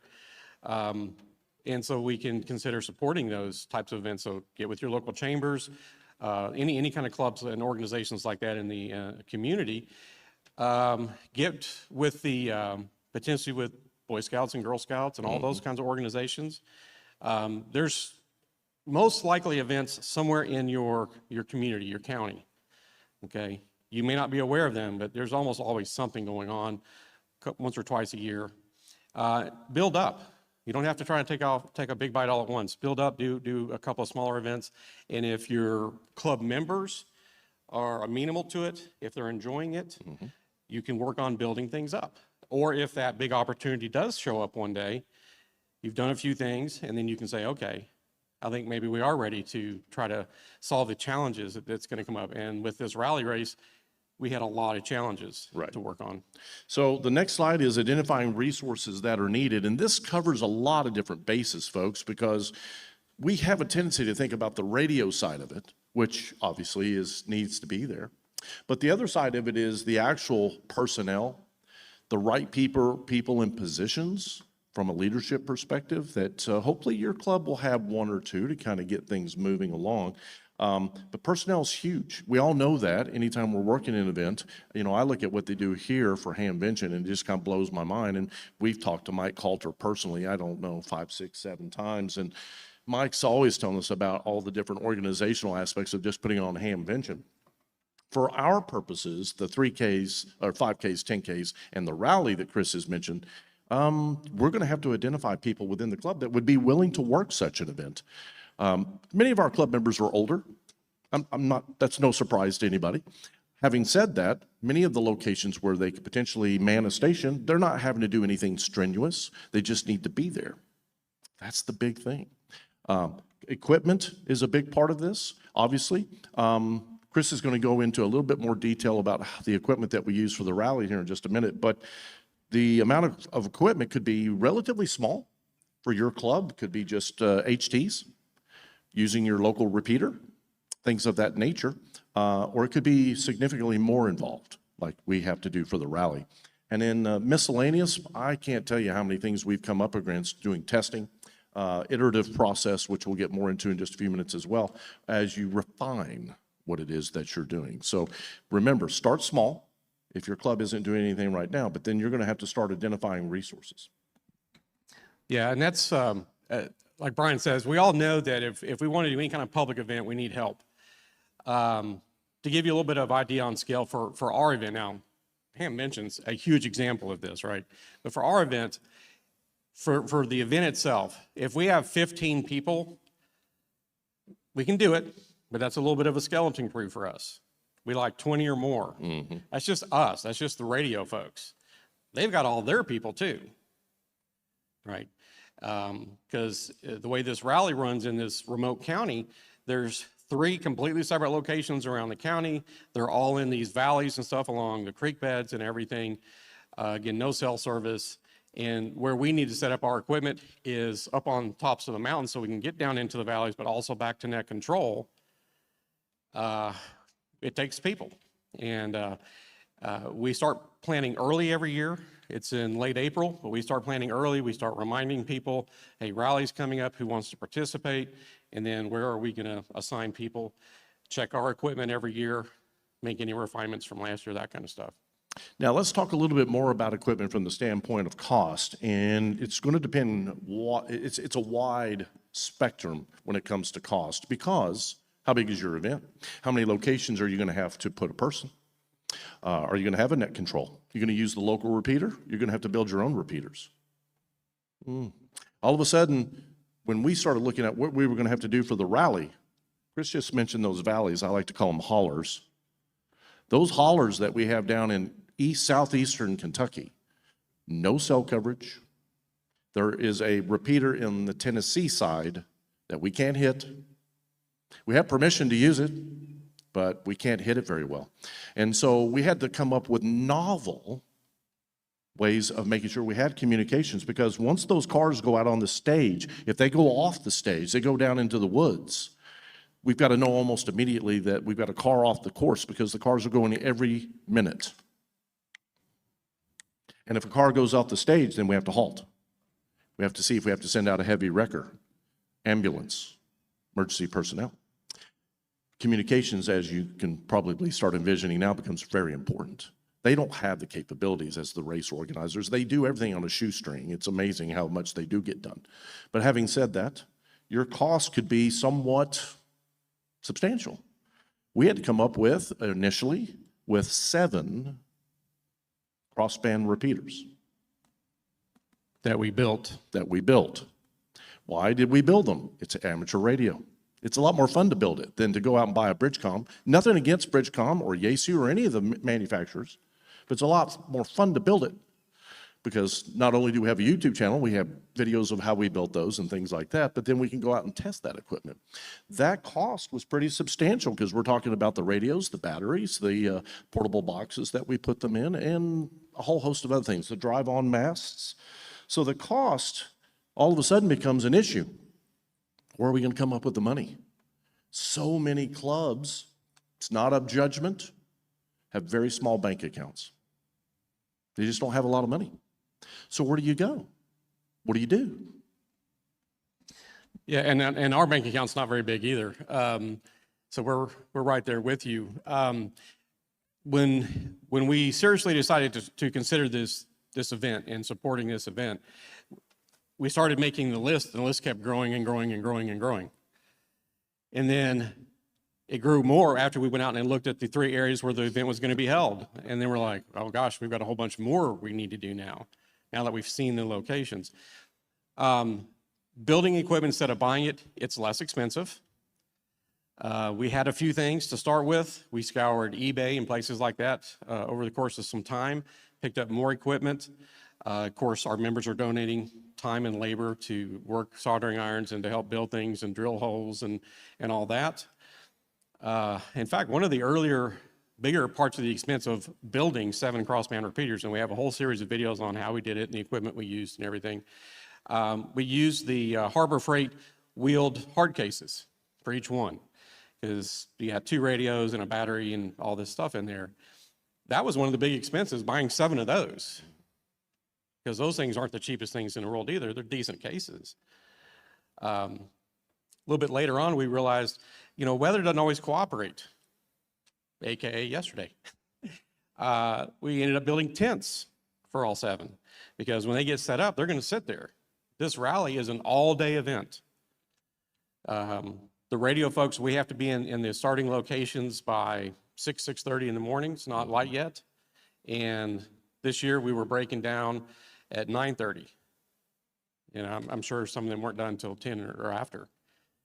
Okay, it's an all-day event for us, and we've worked some other 24-hour events and things.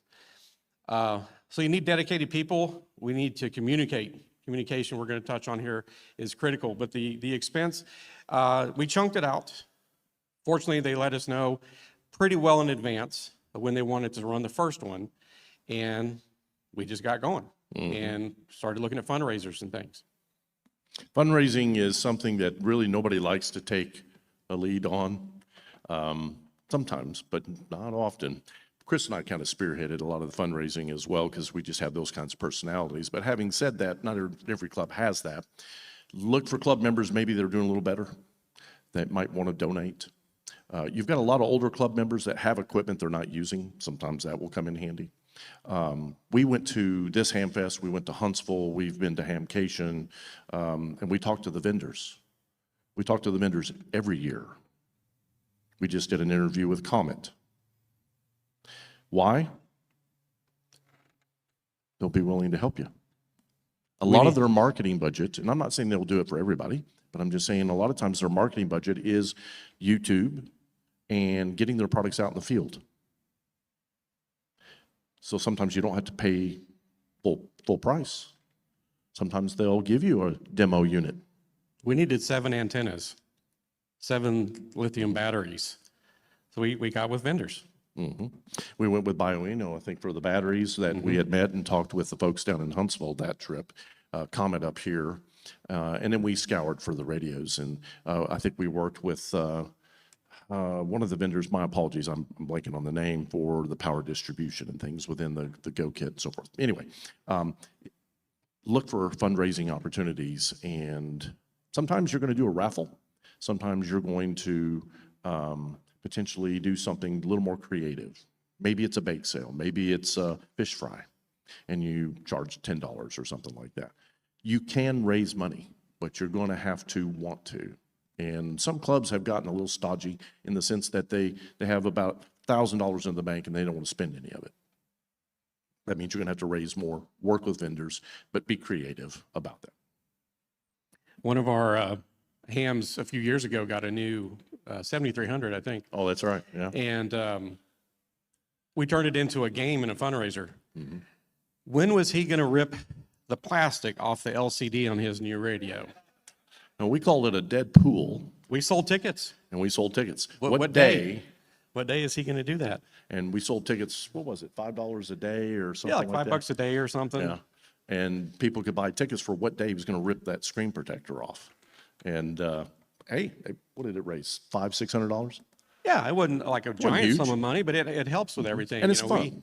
Our fun. club, one of our club mantras, other than a club that does things, is we don't like money sitting in the bank. No. It's there for projects. We gotta pay the bills every year. If you're with a club, you've got electricity bills, maybe land rental or whatever. We've got those too. But above and beyond that, it's the whole point of having any money in the bank, really, is to do projects. You know, as we were building out our emergency communications trailer, we had made a good amount of progress on it. We've got videos on that. We put a nice wrap on it. So it's a nice presence anytime we're out in the community with it. But the seating inside, with some old donated seats out of a boat, a couple of boats, I think. The cushioning and stuff was okay, but it was mismatched colors. It wasn't the club colors or anything. And the ladies didn't like it. And I was one of the people, I was like, we need to get these recovered in our club color. Took some money, but now it looks really good when you go inside our trailer, because now everything's painted, everything's matched, the fabric matches and everything. Everything takes money, but as money's coming in, our philosophy is it should pretty much be going back out. We've always got some in the bank, but we don't really look at it as it needs to just sit there, right, for any real length of time. Next thing we want to talk a little bit about, and this is probably going to be one of the more difficult things besides the money, is who's going to work this event? Now, Chris and I, we have fun with these kinds of things. We like projects, we like the races, we like the rally in this case that we're talking about. But does the rest of your club? When you start talking to leadership, not only are you talking to leadership in the organizations that you might provide communications for, you got to have buy-in with your club president if you're not that person. You got to have buy-in with the treasurer. You got to have buy-in with whoever else is on the board. So the point being is that without that buy-in, maybe this is just not the right thing for the club at this time. Now, having said that, let's say it is the right thing. At that point, if you do have buy-in with your club's board or whoever is running the club, make sure that that buy-in is going to be leveraged for, well, how many members in the club are going to help you? I find, Chris and I both have found in our club, but many, many others, the club roster's 20 people deep, 50 people deep. Ours is over 100 people deep. How many are active? 10%? Hopefully. 10% for us is around 12 people. And we have 12 people. But having said that, not everybody does, which means you might have to maybe get your son to help you out, your grandchild, your wife, your girlfriend, your insert significant other here. And you're already talking to the organizers. Can they provide people? A lot of times they're not going to be on the radio, but they can help you with setting up, tearing down, food. Is it going to rain? Can they provide any kind of resources? It's a sensitive subject, but are there restroom facilities? Do we need porta potties? Are we going to be peeing in the woods? I mean, you know, what are we going to do? So identifying who will work the event is huge. Identifying your active members who want to do this. I'll be honest with you, first year we did it, we had a decent buy-in with the club as far as the members. The board and everything was bought in. But membership, but then every year after that, it's expected. And not in a bad way, but expected in the sense that we know who the people are going to be, and then those people help, I don't want to say shame, but help peer pressure. Encourage. That's right. Get those other people going and wanting to work the event. And we've had people come from out of state help us as far as people that we know. So. Yeah, it's if you work with the clubs, churches, anything, getting volunteers, especially for year-over-year things, it's always a bit of a battle. And things come up. Sometimes there's perfectly good reasons why somebody's not going to make an event any given year. We always try to make it sound fun, and most of us think it is fun, but we certainly try to make it sound fun. And new members, as we've been getting some new members trickling in, we always talk it up. Hey, we do this big rally every year, and here's the stuff and the equipment, and get them introduced to all that. And we've had quite a few of those come on board. You're going to need, just to interrupt Chris here for a second, and again, it's just the reality of clubs. We had some older folks who helped us with the first couple of years, and then they're not able to participate anymore. You've got to keep identifying new people. And one of the reasons for the entire race, for us, or races, but this big event, is to bring more people into the club. They want to be involved in something fun like this. They maybe like gravel rallies just from a spectator standpoint. And wouldn't it be fun to not only spectate, but be a part of the communications? And you bring in new people. You're going to have to replace people as you go. Map and document locations needed. Documentation is also critical. The first year when we were getting ready for this, I don't know how many hours Brian spent on Google Maps before we ever turned a key on a truck. We had to have some places to go look for first. Then we had to go actually down there and look, and then write a few of those off because they just weren't going to work, right? They looked good on Google Maps, so they weren't going to work. And so then after that phase, the computer phase, then it was trip after trip after trip to go into this location, run these routes, find forest roads to get to the places we needed to be, because the rally routes are one thing, but we're having to go up on the top of the hills and stuff. Is there public access? Is it private land? All right. I mean, that first year, we probably were down there 10, 12 times. At least. And for me, I live actually out of town. I live an hour and a half north of where the club is. And then this is another 45 minutes south of that.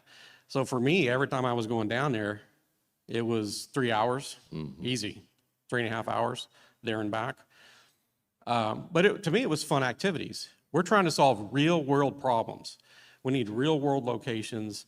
The way a lot of us look at this, in particular because of the rally and the nature and location of it, if an event happens, right, ham radio gets called on all kinds of events that happen. What if a plane went down in a rural spot? We would be doing the same kinds of stuff, basically. We would need some of the same kind of equipment if we had it. So a lot of us looked at this as simply a challenge, and how could we respond to various kinds of real world events? Tornadoes, floods, right, all the things that we sometimes get called out for, and we have all those kinds of things in Kentucky. So that was a big deal, but documentation, it's critical. You've got to have the paperwork, folks, and you got to share it with everybody. Every year, we update things, we send it out to everybody, we put it on a shared Dropbox location, we have printouts for everybody. Even if it is your 5th year working the rally with us, you're gonna get a new set of documentation this year. We might have tweaked a couple of things, okay? And we check in with people. We have a few meetings of our own. We start having the meetings with the rally organizers. We share the documentation with them. Guess what? It's one thing to organize ham people to work on an event like this. There's other people that need radios too. Guess who they are? Drivers. Are they ham people? A couple. Kind of low-end hams. They don't know how to program a radio the race day. So we got to have documentation, help, sometimes help them get configured, because they've got to radio and communicate. The organizer people have to radio and communicate. Starts, finishes, back to net control, EMS, the wrecker, all this stuff. But working with the racers and trying to keep our system as simple as it can be, so that they don't have to worry that much about programming radios and things. And just to finish up the location element for this rally, now everybody's big event's going to be a little bit different, and you might be able to stay in one position. For us, we had 3 different areas of stages. So they run 1 through 4 in one area, they run 5 and 6 in another area, and then 7 through, 10 in the third area. That's 3 different locations with 3 different sets of problems. Now, some of the problems are similar in that we got a valley, we got a gravel road down the valley, and we got to find the right access that Chris mentioned earlier. When we got started in the first year, the best we could hope for, because we had spent probably 6 months, well, 4 months getting ready. How many crossband repeaters? We identified 6, with a 7th as a backup. And then we had to put a crossband repeater at the start of a race, start of a stage, and at the end of a stage. And it was difficult in some of these valleys to be able to hit the entire route. Over time, we've been able to whittle down the number of crossband repeaters to 4, because we found additional ridges, because we had more time, where 1 crossband repeater can hit the start and the finish. Some of these ridges requires cardiovascular health. Yeah, we have to hike to 2 locations now, but it got us from 2 repeaters down to 1. Which cuts down on the complexity. So the point is you got to be willing to scout those locations, test those locations, and then iteratively every year make adjustments. Don't be afraid.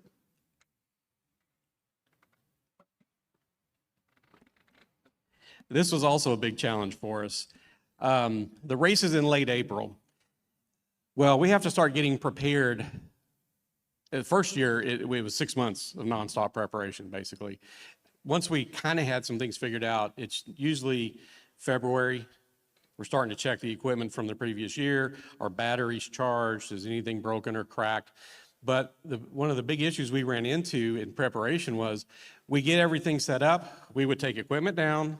We'd have like 10 volunteers come with us just to do a test, set up the equipment at all the locations, set up net control. Does it actually work? It worked. But it's March. What doesn't happen in March yet? In Eastern Kentucky. What's that?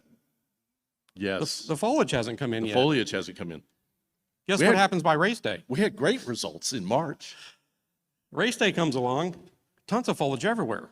All the weeds are out, the leaves are out. And for 2 meters and 70 centimeters, which is what we use, there's some impact. Okay, now fortunately it was never really severe, but it was noticeable. When you would test locations in March versus on near race day, you could tell things had degraded some. Okay, but that's the best we could do. And we told them that. We're like, look, we're setting things up. It's working beautiful right now. But by race day, foliage is going to be out. We're going to have to cross our fingers at least a little bit here, because there's just only so much you can do. So that was one of the things that we ran into. Every year we set up. Typically, like this year, we set up at Worldwide headquarters on one of our members' farms, and set up every single crossbander, tested all the batteries, recharged all the batteries, tested the cables, the antennas. We test everything every year. We use some of that equipment once or twice, 3 times throughout the year. A lot of it, at least half of it, sits throughout the year because we don't use it. We don't need that much equipment for very many events. We test everything every year because we don't want to be the problem or a major problem on race day. We're supposed to be largely invisible, right? We just want to work. They have to deal with what they have to deal with. We had more cars go off track this year than ever before. No serious injuries or anything, but it slows everything down. We don't want to add to that, okay? We don't want them to have to worry about us. And for the most part, they really never have, okay? So that's a big deal. Actually test everything. Again, documents, make sure people know, hey folks, rally's gonna run whether it's raining or not. Mm-hmm. Bring your bug spray, your sunscreen, your jackets, your raincoats. We all, pretty much most of us have safety vests and everything. Again, a new full set of documentation every year. You can't over communicate really for an event like this. And the other thing I would add to this is we made a concerted effort to make sure that all the equipment, remember, there's 7 of these crossband repeaters, they're all built identically. Same equipment everywhere. And you know the one thing that bites us, it wasn't the repeaters. It was our people at start and finishes. They're using whatever equipment they own. HTs, weak batteries, not great antennas, too far away.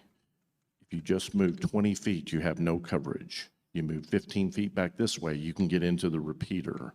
This is what we mean. The equipment, consistent equipment, consistent drive-on masts, everything needed to be to where any one member can set it up. And we trained on how to set up the equipment, but it has to be consistent. You want that in your setup as well. Don't depend on Bob's, if your name's Bob, apologies. Don't depend on Bob's 10-year-old HT. Nothing wrong with Bob, nothing wrong with his HT, except it's got a weak battery. It's not getting in very well. Bob likes his HT, but it doesn't get in very well. We like Bob, but you hear him every week on the net talking about how the battery on his HT is going dead, right? Now, Chris has already mentioned document, but the only thing I really want to add to this is the documentation is not just for, and he said this as well, is not just for the hams, because we need to know what frequencies we're using for the various stages. We need to know what the race organizer is going to require. We also need to document the locations. We need to document the equipment. We need to document our verbiage, because they use what are called tactical call signs when we go through the race. All of that has to be documented, and it's not just for us. We have to submit it to the race organizers for insurance purposes, that we have all this covered. Yes, they have insurance. And yes, we're covered. When we sign up to volunteer, all of the race volunteers are covered by this insurance policy. Without the documentation, they can't get the insurance. That's for this race. If you're doing a 5K, there's probably none of that, but that's a complexity we had to work through.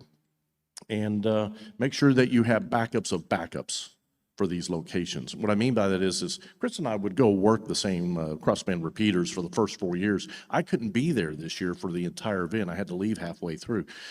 Does somebody else know where I usually set up this repeater? Have they been there? Are they trained on how to set up the equipment?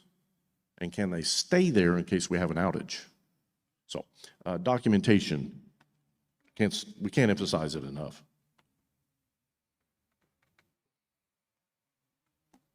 Yeah, this is a big one, and this is one of those life lessons. It has nothing to do with ham radio. 2 is 1, 1 is none, okay? But if you're trying to support events and things, again, we don't want to be the problem.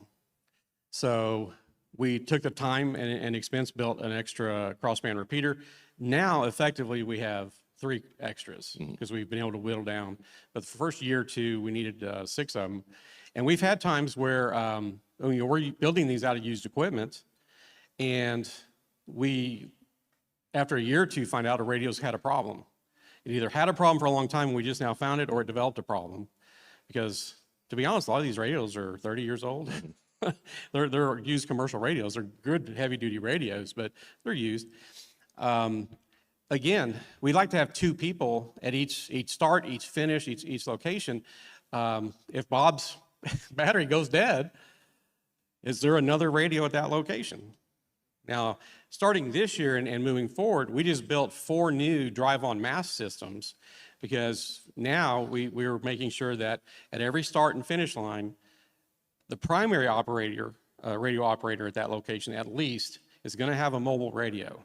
And they're going to have a GP1, I think is what we use. It's either 1 or 3. 1 or 3 at those locations, because the handy talkies and things, once the foliage comes in, right, testing was fine.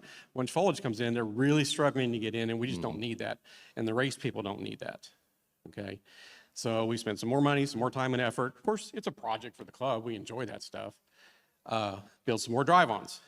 The club's going to provide everything that's needed, other than hopefully the lead person at every spot has a mobile radio. And most of our club members do. We have enough that we can put at least 1 mobile radio at every spot, and then hopefully have a second person with at least a decent handy talkie, okay, so that there's some backup there, okay.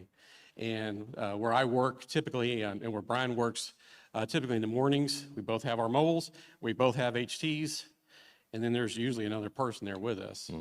Okay, so that mantra is a good one to have. Everybody's volunteering, so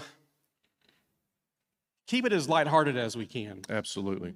The whole purpose of this, from to me at least, from a club's point of view, is we're doing this to have fun. We want to enjoy this activity. We want to enjoy the challenge. And if you get to see some rally on top of that, that's pretty cool. What they can do with those cars is amazing. There's a creek, a big creek on one of these routes, and there's times where it's 12 inches deep. I don't know how they get through it. Now, my Tacoma, I do off-roading, so I never have a problem with it. But there's times where I've gone through there and I was like, well, how are these cars that are like 3 inches off the ground on these special race tires going to get through this? They figure it out. I don't work that location. I've never seen it. But people are volunteering. Encourage people. Don't get too down on people. We're going to make mistakes. We're going to find weaknesses in our systems. Make notes of that. Have an after action meeting at some point, and just every year work to make it a little better. And if you have to replace somebody, sometimes you have to be very tactful and say, Bob, again, if your name's Bob, sorry. That's right. Fictitious Bob. Bob, we appreciate you coming out here the last couple of years. And this location is going to require some additional whatever. And hey, we're gonna have you mentor another person so that you've got somebody to back up Bob. Because we've had occasions where the radio went down or Bob's just not really doing an effective job. And you're going to have some of that sometimes. Just be ready for that. But again, I would reiterate Chris's point in that it's supposed to be fun. We're not doing this because we're getting paid, because we're not. Can't do that. You can't get paid for these things. We want it to be fun, and we want the club to have as many members as possible being involved so that the club builds camaraderie when they do these types of events, and it also helps bring in new members. Whew, it's over. Like I say, this year, Brian had already had to leave. I had to go pick up a remote piece of equipment. In fact, where he normally would set up in the later parts of the day, we had to set up a CBR at his location, and it was just unmanned. We don't like to do that, but we were just stretched then. It was the end of the day. It worked fine. We didn't have any problems out of it, but I was way out from where net control was, and he's usually even a little further out from where I am. And we finish up. They say, hey, all the racers have come in. Now you all can break down. We're always the last to break down because we might need last-minute communications.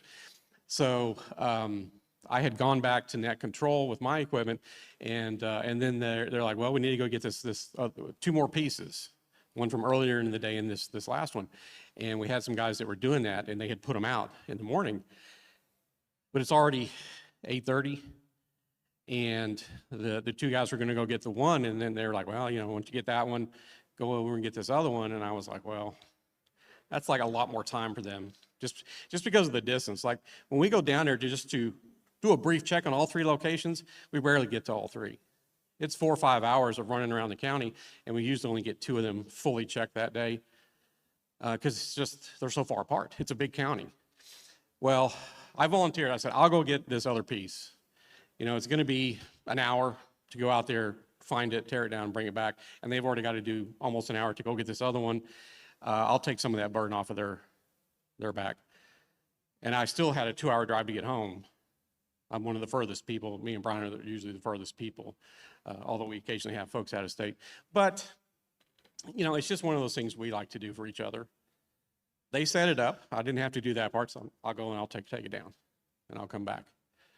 So I left the area at 9:30. There was people there, I'm sure, till after 10, finishing packing up the MCOM trailer and some of the last bits and pieces. But, work with each other.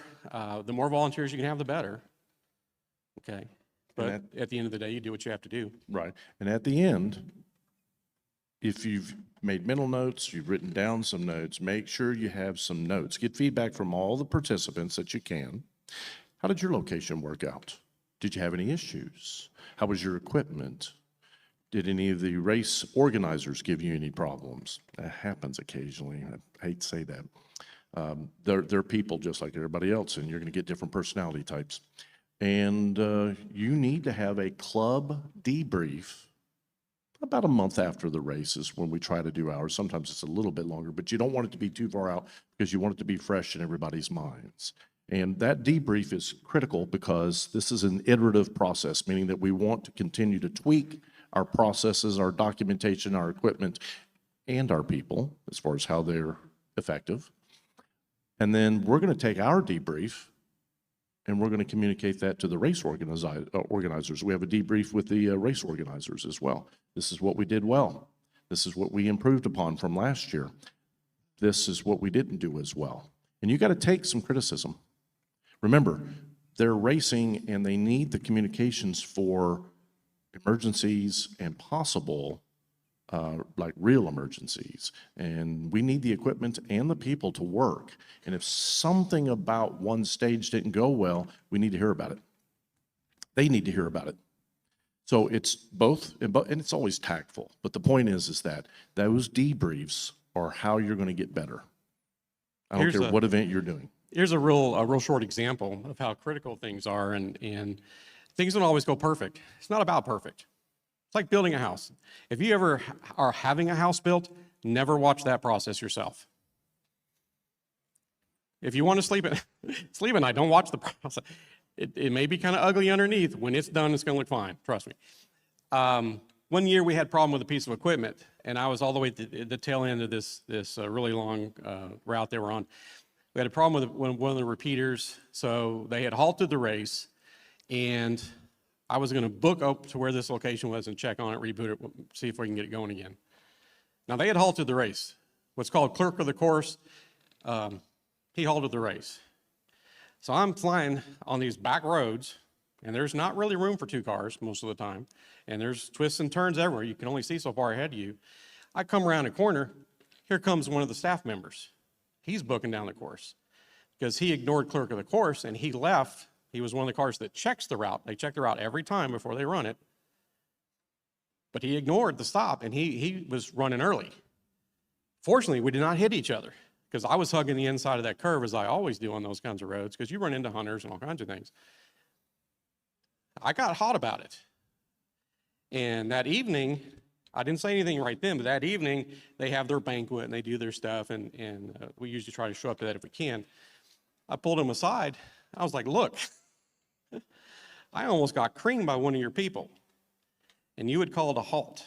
Well, he was hot about it too. The organizers were hot about it too, because they knew and agreed too. And I'm not sure if that person's been working with them since then. I don't think they had done a lot of rally work. Right. But they were a little bit too much of a loose cannon. We just can't have that on rally. Right. Okay. So to kind of finish up a little bit, we just got a couple of slides here.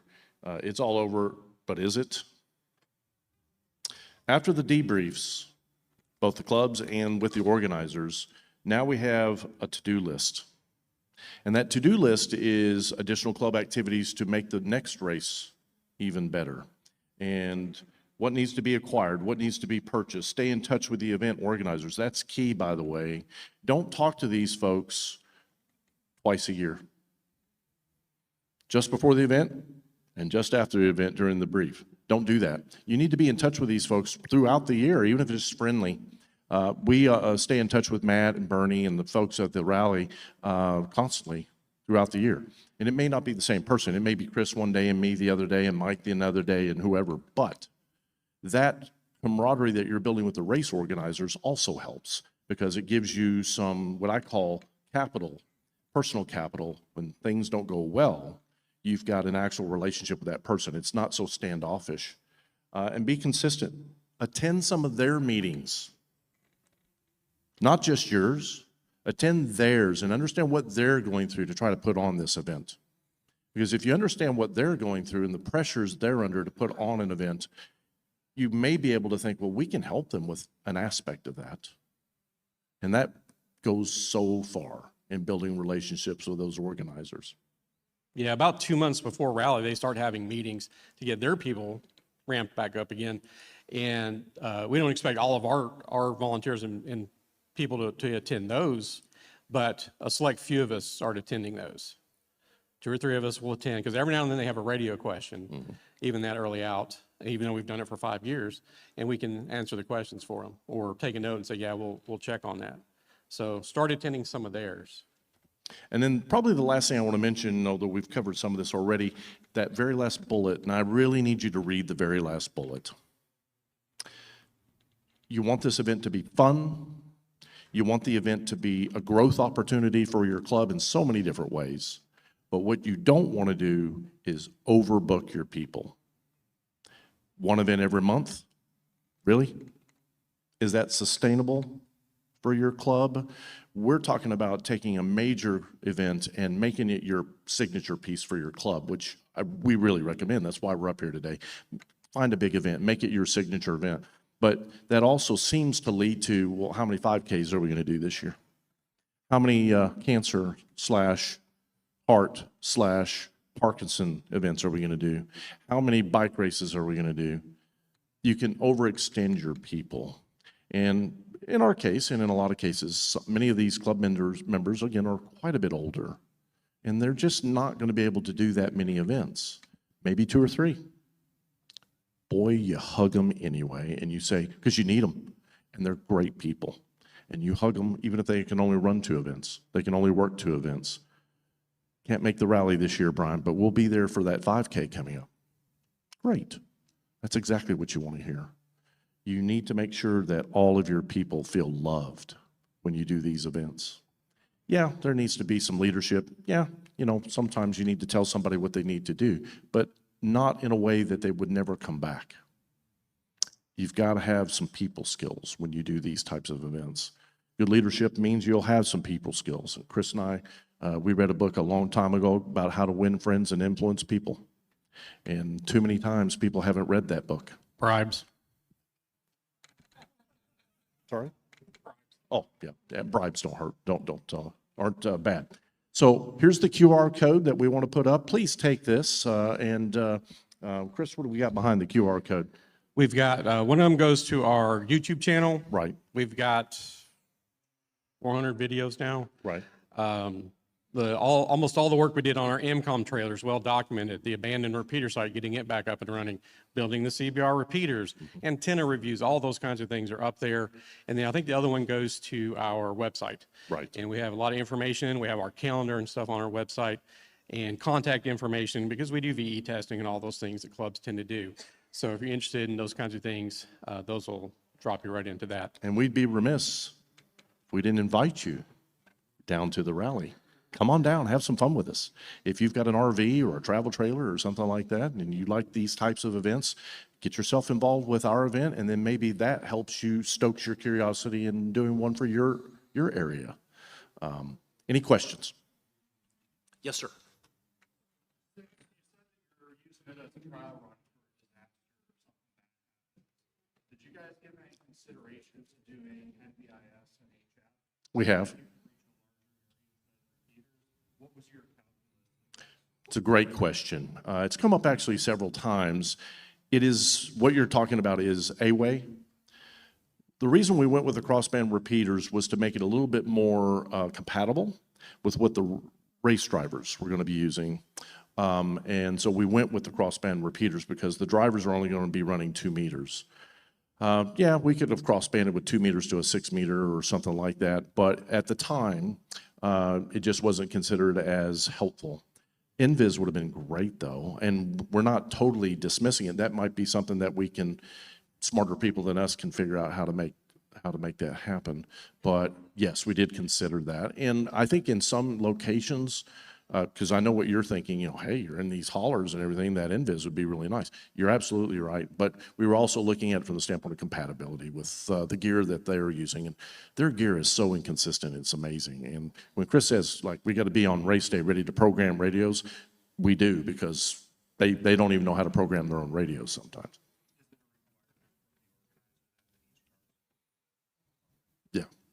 Yeah, and 2 meters is just the easiest thing for them to do, as we can imagine. On Chris's, he goes on all these trail rides. They use GMRS a lot, but for us, since we're, not that we can't use GMRS, but we use 2 meters and 70 centimeters as the back haul, back to net control.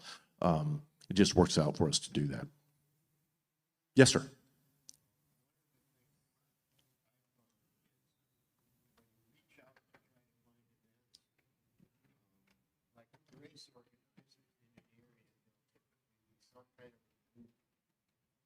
all the race organizers get together, coordinate their events, Mhm. schedule competing events at the same time. They talk about get on the agenda. Mhm. And there's so many 3Ks and 5Ks in our area. Couldn't possibly help all the ones that are out there. Right. So I try to make every couple of years, make a 5-minute presentation and give them a handout. Say, if you have some complexities to your event, like traffic control problems, no cell coverage, Mhm. multiple booster stick or it's somehow complicated in other ways. Right. Like it's a triathlon, but you got a bike race in the wheelhouse, whatever. They understand how to do it. Exactly. That's the way to get by. Another thing is EMS people will be your biggest friend. Mhm. Because they want situational awareness over anything else. Because they want to know when and where to move. So they will be your ally.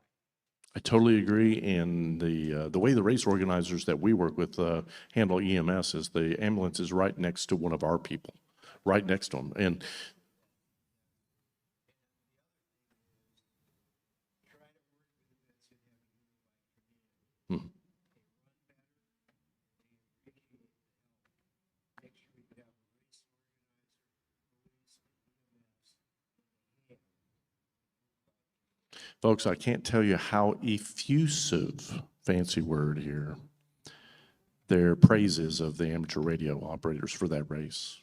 And they thank us, they go out of their way to thank us. They can't race without it. They can't do it without us. And you're going to build a lot of goodwill, and you're going to make additional relationships. We've been invited to Sand Hollow. We've been invited to some of these other races up in Michigan, up in New Hampshire, because we know what we're doing now. And some of these are new locations. Any other questions? Lake Cumberland, Somerset side.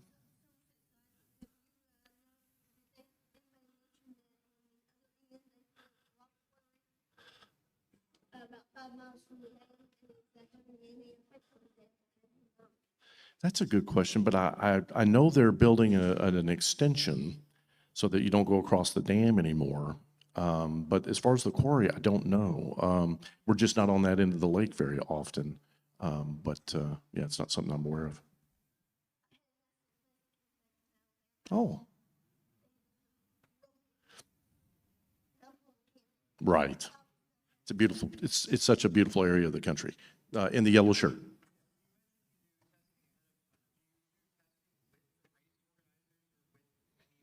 I wish.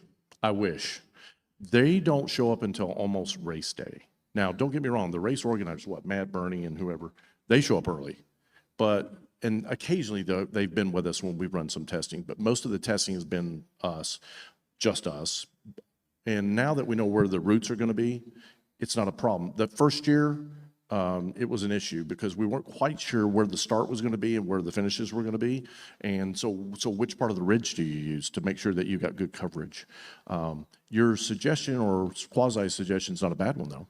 But sometimes you may be on your own a little bit. But just make sure that you've got good communication with the race folks.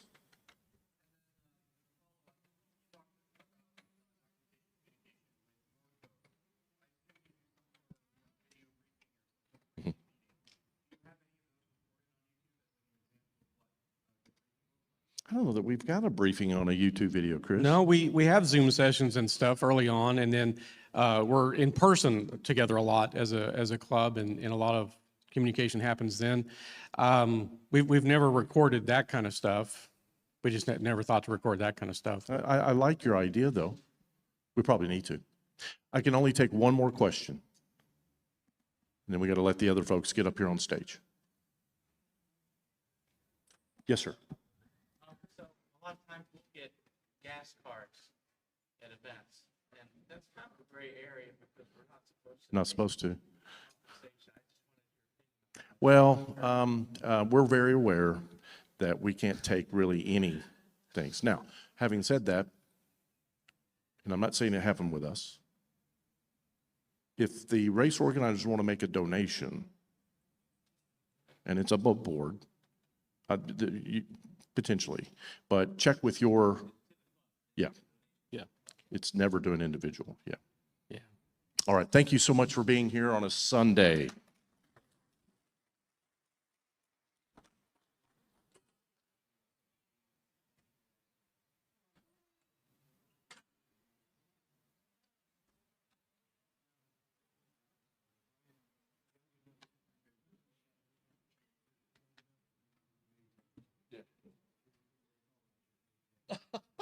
Is that right?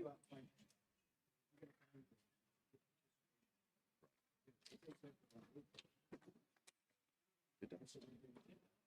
Absolutely. Oh. We had done a Jeep excursion the year before, and we provided communications for it, and we did a video and some other things. Just out of the blue, the race organizer called us because they had seen that video. Says, do you do this kind of work down in this part of Kentucky? We go, we have. And that's how it got the ball rolling. So it kind of fell in our lap a little bit, but we did the event prior to that to get the event that we're doing now.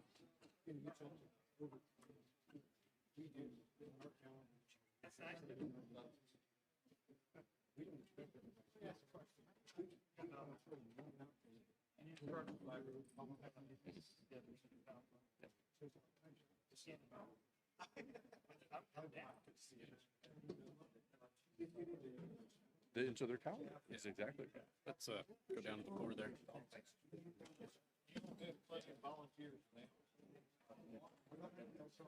I tried a couple of years.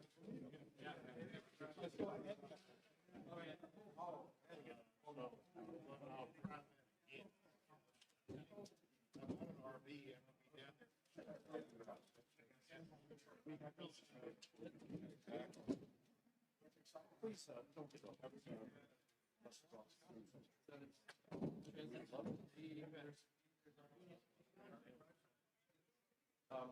Make sure that you're,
everybody volunteers.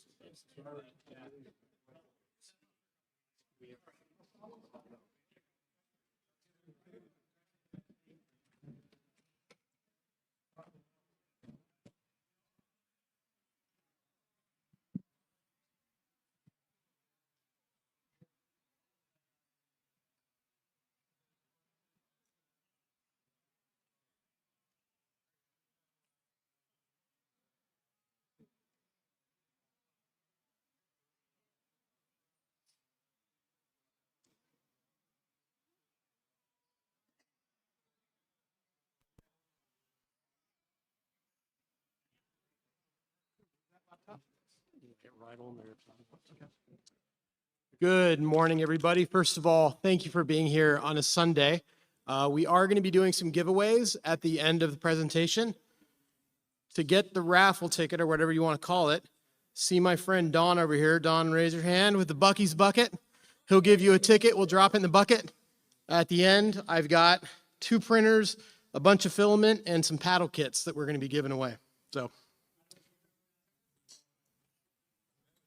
the large gentleman with the red Bucky's bucket, that's hard to miss.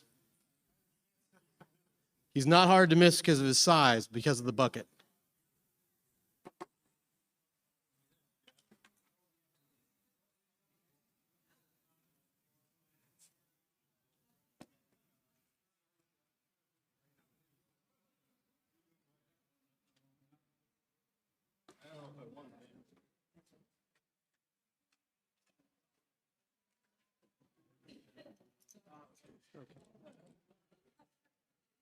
I'm going to disconnect this.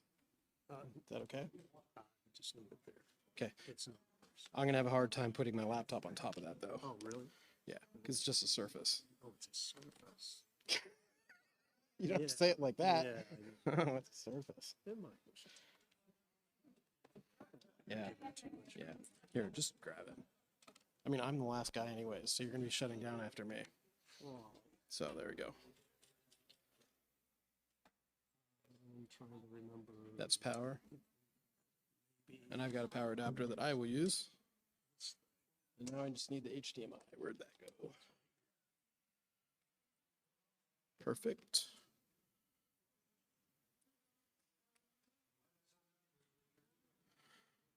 Don, because you are a kind, kind gentleman. And everybody will be patient, I am confident. There we go. Okay. 2 seconds on, 2 seconds off. All right, you want to bail out and go check on the other 4? This is good. All right.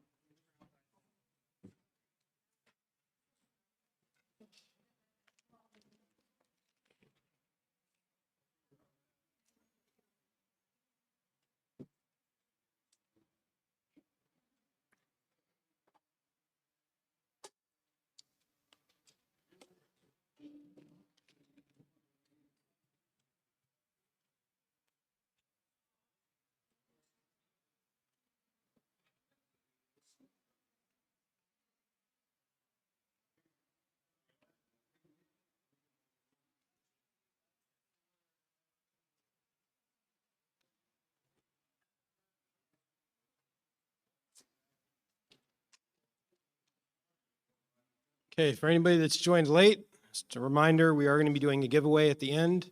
To get a ticket for the giveaway, go over here to this cluster of people and look for the guy with the bucket. Yeah, it's a red Bucky's bucket.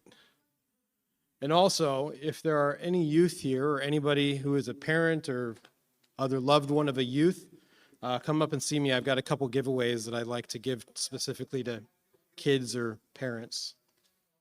So come and see me.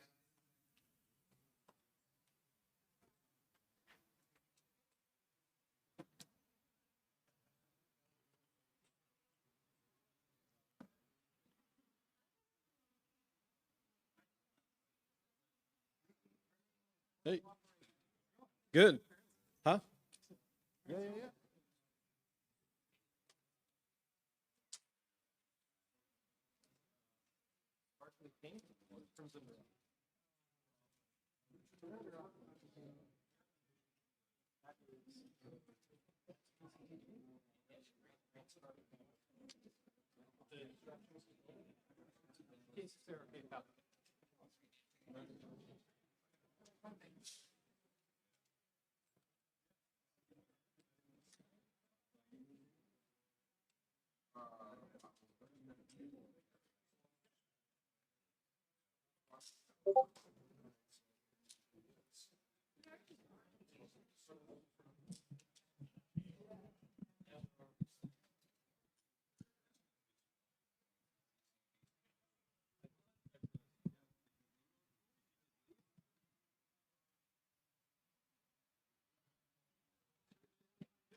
Okay, while we're waiting, let's do a show of hands. Who already has a 3D printer?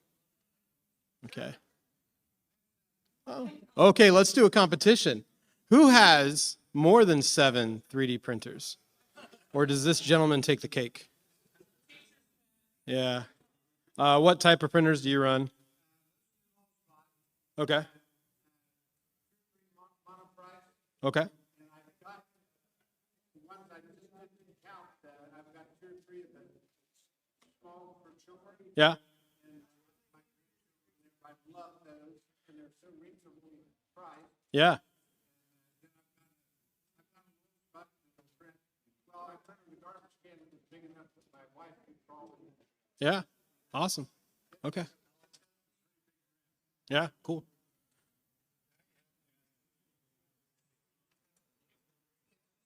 Oh, I don't want to dive into like laser engravers and CNCs and all that stuff too. So, yeah. So I think that's probably one of my next purchases might be a laser engraver, but I always live by the belief that it's good to have a friend that has those things rather than acquire all of them yourself. And I've got 2 3D printers and that's enough for me to get started.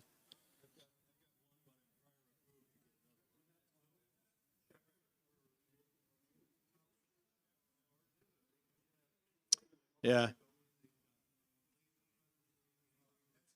Yeah. Yeah. It's a good point.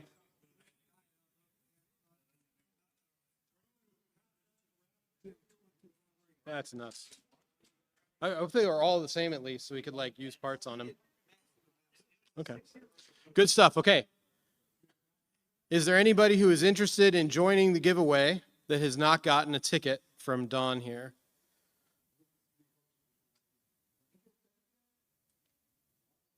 Okay. Well, let's go ahead and get started. So my name is Richard Reben, KE4WLE. I actually live here just on the other side of Dayton, up in Clayton, Ohio. Ironically enough, about 10 minutes from where Hera used to be. If anybody is interested, Hera is completely gone. It's nothing but a empty field, and I believe it's in the process of being turned into a rehabilitation facility and mental health facility. So, want a little bit of Hera history there. Why am I giving this talk? I'm not giving this talk because I'm an expert with 3D printers. I'm just a guy that loves 3D printing, and I love helping other people get into the hobby. You could also say it's not just a hobby, it can be an addiction. For example, you wake up one day and you have 7 printers, and you have these printers and filament just shows up. You don't even know where it comes from. You open the door and there's a new box of filament on your porch. So that being said, that's my Surgeon General's warning. The giveaway is actually filament and a 3D printer. So there you go. Well, let's get started here. A lot of this talk came from my own experiences. I do a lot of portable operations. I travel for my work quite a bit, so I do not only car-based POTA, but I also do a lot of flying-based POTA. So I have a lot of experience taking my equipment with me, going to various random places and doing activations. This picture right here, and actually this picture on the front, were from the same activation. This is Red Hill outside of Carbondale, Colorado. For a flatlander like me, it was a 1,000-foot vertical climb in about half of a mile, which was far more than I really felt great doing. But I was able to stop a couple times and I was able to get it done. But that being said, a lot of the stuff that I use on my activations and operations is 3D printed. And one of the reasons I got into that is because there are a lot of things out there in the market from a commodity standpoint within amateur radio. But when you really start getting down to your operations and what you do and your equipment and how you function, you'll find that there's a pretty big gap. You're going to be like, hey, I need this thing, but nobody commercially makes that product. There's a lot of gaps that can be closed there by buying 3D printed items off of Etsy. But at some point, you're going to think, hey, man, that's a pretty expensive item considering it's 3D printed. That being said, not that 3D printed items are not worth that value because somebody went into all the effort to design it and print it and get it to you. But that being said, once you have a 3D printer, you can actually produce most of those things very inexpensively with pennies or even less than dollars of filament and other supplies that you might need. So I've also brought a bunch of physical samples of things that I've printed. Up here we have Morse code paddles, we have a mast mount for a hitch on your car, there's boxes, there's a couple leg mounts and things like that. Afterwards, feel free to come up and take a look at them. We'll also do Q&A at the end. So the theme for my talk is lighter, faster, and further, and I really tried to focus on 3D printed items that I've used to help me lighten my load, go faster, and communicate further. using the tools I have at my disposal. And a lot of what I'm going to do is just share things that I've made or things that are out there that might be of use to you. Because one of the things that people often ask when they're asking about 3D printing are saying, my buddy has one and he makes some cool stuff, but I'm not really sure like if I'd actually use it that much.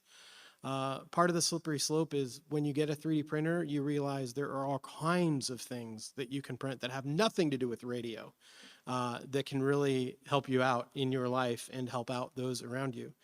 My friend Don over there, who's helping me out, I tricked him into buying a P1S last year, and he will agree that I think, what is it, Don, about half of what you print is for your family and grandkids and stuff like that? Yeah, I am an enabler. I am absolutely an enabler when it comes to 3D printing. So that being said, let's talk about the basics of 3D printing for anybody that isn't familiar. So 3D printing is often called a form of fused deposition modeling. It's pretty simple. It's melted plastic put down layer by layer. And the key there is it's additive manufacturing. You are creating something from a different product. So you're taking a roll of filament and you are simply squirting it out of a nozzle onto a print bed, and that is turning magically into the product that you need. There's also a form of 3D printing called resin or stereolithography, which is often called SLA. That's done using a filament liquid, and then it's based on your UV curing, but I'm not into that. I'm not really going to talk about it very much. It's not really applicable for a lot of what I do and we do within amateur radio, but for small precision type printing, it's very useful. People make a lot of miniatures and small parts using it. Or if you have a part that needs to be heat tolerant, resin printing is a great method to use. Now, all of this flips old school CNC and laser engravers on its head. So laser engravers and CNCs, they remove material from a product to create the design, whereas what we're doing is we're talking about adding material together. So you have a lot less waste. So here's an example of what fused deposition modeling is. This is a project called Gridfinity. Who's heard of Gridfinity? It'll change your life. It will change the way that you store things and you organize things. And if you get into Gridfinity, you will need a lot more filament than you already have. But that being said, it's a very flexible organization system. And as soon as I got my 3D printer, one of the first things I did, other than printing mods and additional parts for my 3D printer, was printing Gridfinity to organize all of my workbench drawers. So I pull my drawers out, everything's in this little Gridfinity boxes, so it's easy to get to and access. But this is an example of what we're doing when we're adding all these different layers. The photo on the left is mid-print. You can see the walls in the infill, which is that crosshatch pattern that's in the middle of the part. And then at the end, those are the finished boxes. Now let's talk about how a legacy FDM style printer typically worked. This right here is an Ender 3, which many people probably have at least some exposure to. There may be some PTSD associated with these. A lot of people have them or had them, and they know that when you have an Ender 3 and some of these other older printers, you spent a lot of time learning how to work on your printer, often more time working on your printer and getting it working than actually printing. Now that has largely been resolved as we move forward in the years. But essentially what you have here, these are called bed slingers. And they're called bed slingers because that horizontal bed at the base of the printer actually moves forward and backward, while the nozzle moves left and right and up and down using that gantry system. They're great, but they're not quite precision. And an Ender 3 itself, not the modern equivalents, but the older Ender 3s were very slow. If you're going to print something, it's going to be an overnight print. These printers would typically take 2 to 4 hours to print something that these days on your average printer you can print in under 30 minutes. So the speed differences are quite significant. But that being said, the basic concepts of it really haven't changed that much. Now this is the Bamboo X1C. It's a very common printer these days to see, and it's actually in the process of getting phased out. But to describe kind of the structure, no longer do we have a bed that moves. The bed only moves up and down, whereas the nozzle moves forward, backward, left, right, and the bed actually drops out from under the nozzle. So you lay down a layer of filament, and then the bed drops slightly, and then it lays the next layer, the bed drops. So it basically creates that part moving down. Enclosures are much more common, but you can still get printers without enclosures. Depending on what style of filament you're going to print, you may or may not want an enclosure. Inexpensive printers still come without enclosures, and that's perfectly fine. For the average amateur radio operator that's printing wire winders and other things, a non-enclosed printer is going to be just fine. And the printer that I typically recommend as the first printer for folks isn't actually an enclosed printer. But there's a slippery slope to that in almost all cases, your first printer you will outgrow very quickly. So you have to think about, is this something that I think I'm going to do and do a lot of? Because if so, you can pretty much count on needing to buy another printer because you will outgrow the capabilities of your first printer very quickly. Other important things here is you have now in more modern printers, you have actively heated chambers. A lot of filaments need to be kept warm while you are printing a given part so you can avoid warping and layer separation and things like that.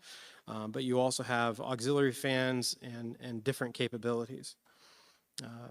And again, so right now I have an X1C and it's one of my major workhorses. So really what's changed other than the design of 3D printers? The biggest difference is speed. Over the past couple years, the speed of printing has increased significantly. You have a lot more out-of-box reliability now.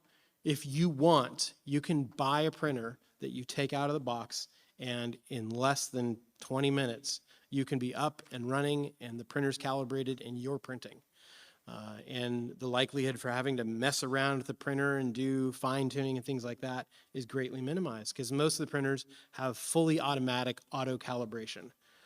It's going to go through the bed leveling, it's going to do vibration compensation, all these different functions that it just takes care of for you that you used to have to worry about.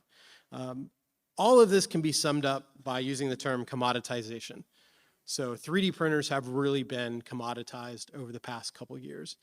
They're a lot more of an appliance than a tool like they used to be. Again, you can get a printer that just works and you can spend your time printing rather than working on your printer.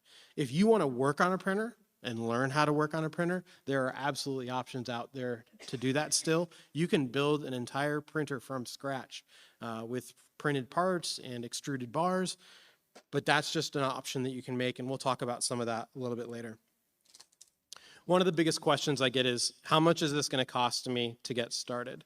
So just like amateur radio, the sky's the limit. You can spend what you want. You can get a massively expensive 3D printer that will do anything you could possibly imagine, but you're going to pay for that. But the average individual, if you just are getting into the basics, this is what we're looking at right here. You're talking about a printer that's going to be $200 to $400. Print spools of filament are typically $10 to $20, depending on what you're looking for. Advanced materials can be a little bit more expensive, but a spool of filament will last you quite a long time. If you were to make wire winders or small antenna insulators, you could get hundreds of those out of some of these rolls of filament.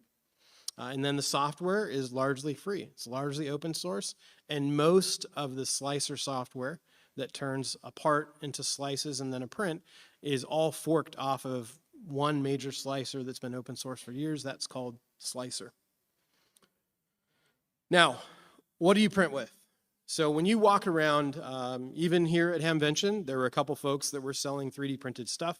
Often when you're walking around, you can kind of tell what filament those parts are printed out of. Now, anybody remember seeing the guy that had the articulated dragons that were like 2 or 3 feet long? That was printed in PLA. It was done with silk PLA. It looks really nice. If you are printing what I commonly refer to as tchotchkes or little trinkets for your grandkids or whatever it might be, PLA is what you're most often going to use. Super easy to print. It's cheap. It's widely available. You can get all kinds of colors and textures and things like that. However, it's really only for indoor use only, which almost immediately rules it out for any of us that are going to be taking anything we do outside in portal operations, because it really can't even survive a hot car. And then also, it's really not a very flexible filament, so it will fracture very easily. So if you make a box out of it, you drop it, it's going to break. And when it fractures and fails, it fails completely. I will pause real quick and say, for anybody that's joined late, we are doing a giveaway at the end. To get a ticket for that giveaway, talk to Don there in the back with the Bucky's bucket, and he'll get you a ticket. Now, what do we print with for most of the things that we take outdoors? Most of us are using a filament called PETG. And PETG is absolutely the portable ops workhorse. Anything that you might need to take outside, PETG is really the go-to. It's not significantly more expensive than PLA, but it does have some characteristics that make it a little bit harder to work with than PLA, but it's still very easy to print. The biggest issue you sometimes run into with PETG is PETG and many other filaments will absorb moisture. And when they absorb moisture, it impairs print quality. You get stringing, bubbling, and just poor quality looking prints and prints that don't hold together well. One that I have started to get into a lot more for a lot of my portable ops stuff is called PCTG. It's a variant of PETG that is tougher than PETG. So depending on the use case that you're dealing with, if you want a little more toughness, if you want rebound capability, think about something that you might drop or something that needs to have a little bit of flex in it, PCTG is actually going to be a better pick there. It prints just as easily, if not even a little bit more easily than PETG because it doesn't absorb moisture as much. And then it also has increased heat resistance over PETG. So while I have seen PETG items slightly warp in a really hot car, PCTG takes care of that. And then also PCTG is chemical resistant. So any type of situation where you might be dealing with like a fuel or a lubricant, PCTG is a good pick for that as well. Now another common filament is ASA. ASA is like the ideal choice for a lot of outdoor prints. It's outdoor grade, it's good for permanent installations. However, it needs an enclosed printer because it needs to stay warm or else you're gonna have a lot of warping and layer separation and things like that as you print it. One word of caution, some filaments, including ASA and ABS, produce VOCs, so you need to be thoughtful about where you're using it and how you're using it. If you're using ASA, ABS, and any of those type of filaments, either you need to be in a very well ventilated room or you need to have venting in place to vent the fumes from the printer outside. So in summary, PLA is almost everybody's starting point. When you buy a printer, you're probably going to get a partial roll of PLA with it. PLA can also be used for support material. So if you're producing a part and there's a part that has an overhang and you're printing in PETG, PLA is an excellent support material that doesn't bind with the PETG because PLA and PETG don't stick together.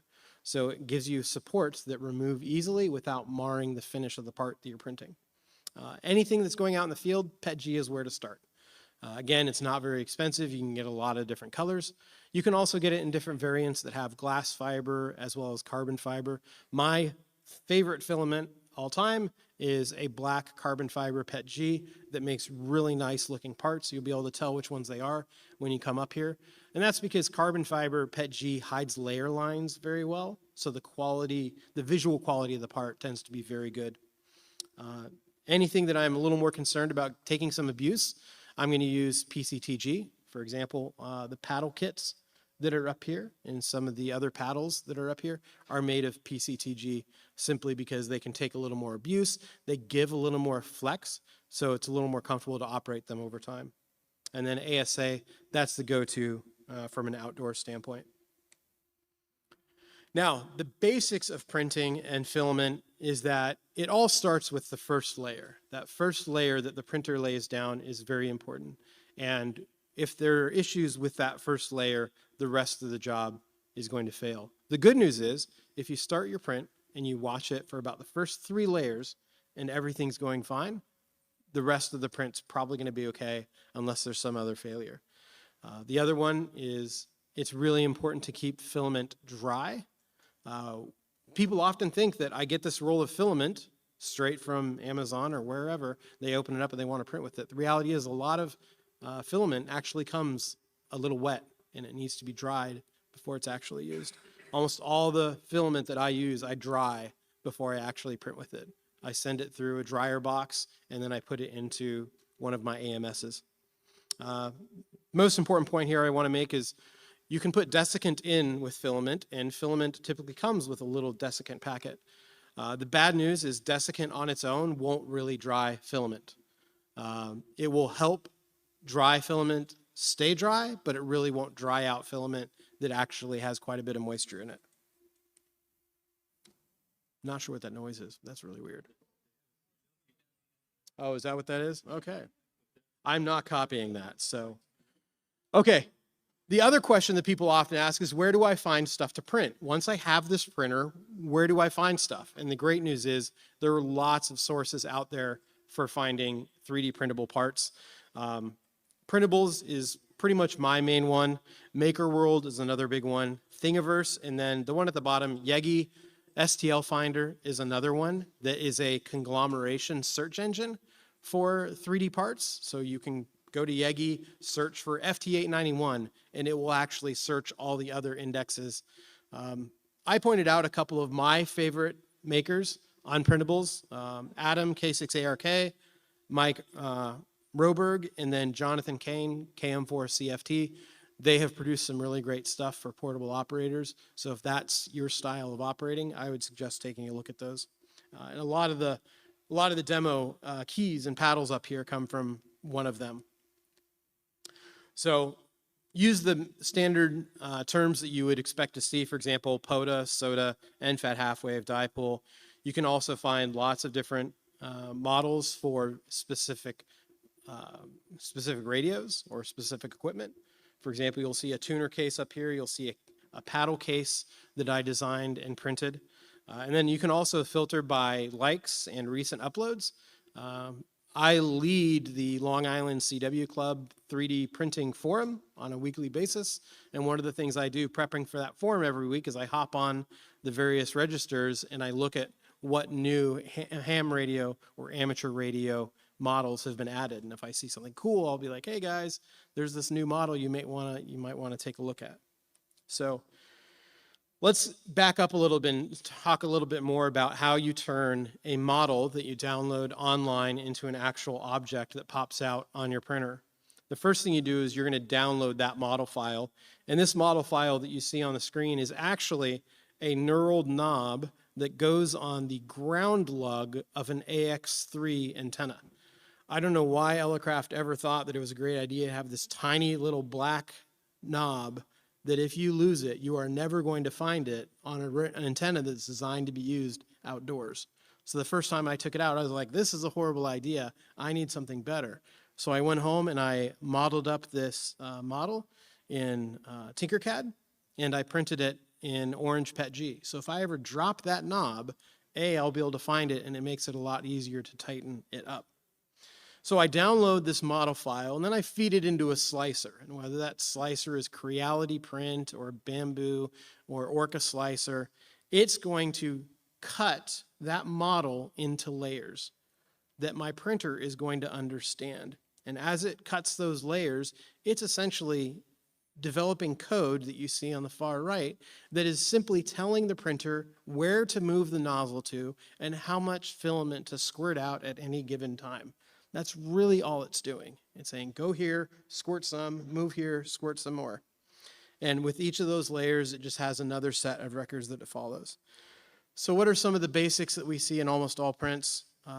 Printers typically function at a layer height of 0.2 millimeters. You can increase the layer height to print more quickly, or you can reduce layer height to get a higher quality or finer quality print. Typical infill, you'll see in this wire winder, for example, you can see that crosshatch pattern. When you 3D print, you're not printing, in most cases, unless you decide otherwise, you're not printing a solid object out of solid filament. When there are voids within that part, it is using what is called infill. And in this case, this is a 15% infill. So inside the walls of this part, 15% of the space is used up by infill. If you want to make the parts stronger or stiffer, you really have two options. You're either adding exterior walls or you're adding internal infill. So more walls go around the outside of it and the interior portions. And then your infill decides what that crosshatch pattern looks like. And if you really go down into the weeds, you can experiment with different patterns that will have different strength characteristics and different amounts of infill, which will have different strength characteristics.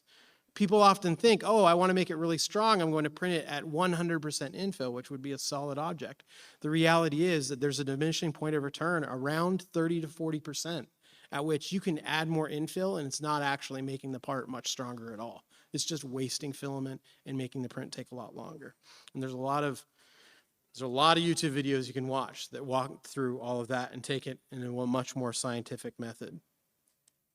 So one of the most important things to remember is that prints will fail. That is a natural part of the process. Sometimes when people first get a printer, they're dealing with challenges that they're running into. Their prints are failing and they're not quite sure why. The good news is that almost every problem imaginable has been experienced before, and there are a lot of resources online to help you, whether it's groups or just looking at a picture of other prints. You can be like, oh, that's what's happening. In this case, there was probably some type of support failure, and this is a job that that's my X1C. So after it had failed for a bit, my X1C realized that this print had failed and it terminated the print for the night. So I came in the next morning and this is what I had. So I had to figure out where had it gone wrong and then just start from scratch. Now, what are some examples of 3D printed objects? Let's start running through that. So one of the first ones that I really started developing is wire winders. I'm a wire winder snob, self-labeled. I've tried a lot of different wire winders that are out there. I printed a lot of them and I hated them all for one reason or another. So I designed my own, and this is the style that I used. You see the example of it in the slide a couple ones ago. But I designed this so that when I go out in the field and I have my throw weight, because I mostly do wire antennas. When I have my line that I've thrown over and I want to clean it up so I don't have a pile sitting on the ground during my activation, I can wrap it around the wire winder and attach my throw weight so it's neat and tidy and it acts as the counterbalance on my end fed half wave in most cases. Another great example is end insulators. You need an end insulator? Great. You can print it. If you need to customize it, great. You can do that too. This is a great example of something that would take only a few minutes to print. So you can print out a whole batch of them and have 20 of them sitting in a bag to grab whenever you need them. And these were designed by Sean from the YouTube channel Dude Tested. He has another one here that is an end-fed half wave that's built into a wire winder. And then Adam Kimmerly, K6ARK, this is his lightweight portable Pico paddle that emulates the Palm Pico paddle, if anybody is familiar with that. This one's really nice because it has a magnetic base, and it also has the Allen wrench within the base. So if you get out in the field and you need to adjust it, you don't need to have a special tool. It's right there with you. Now, in terms of operating faster, one of the best ones is custom rig cases. So you set up at a table, you want to get your stuff out. 3D printing can help you organize. In this case, it's a modular setup for a KX2 built into like a Pelican, small Pelican type case.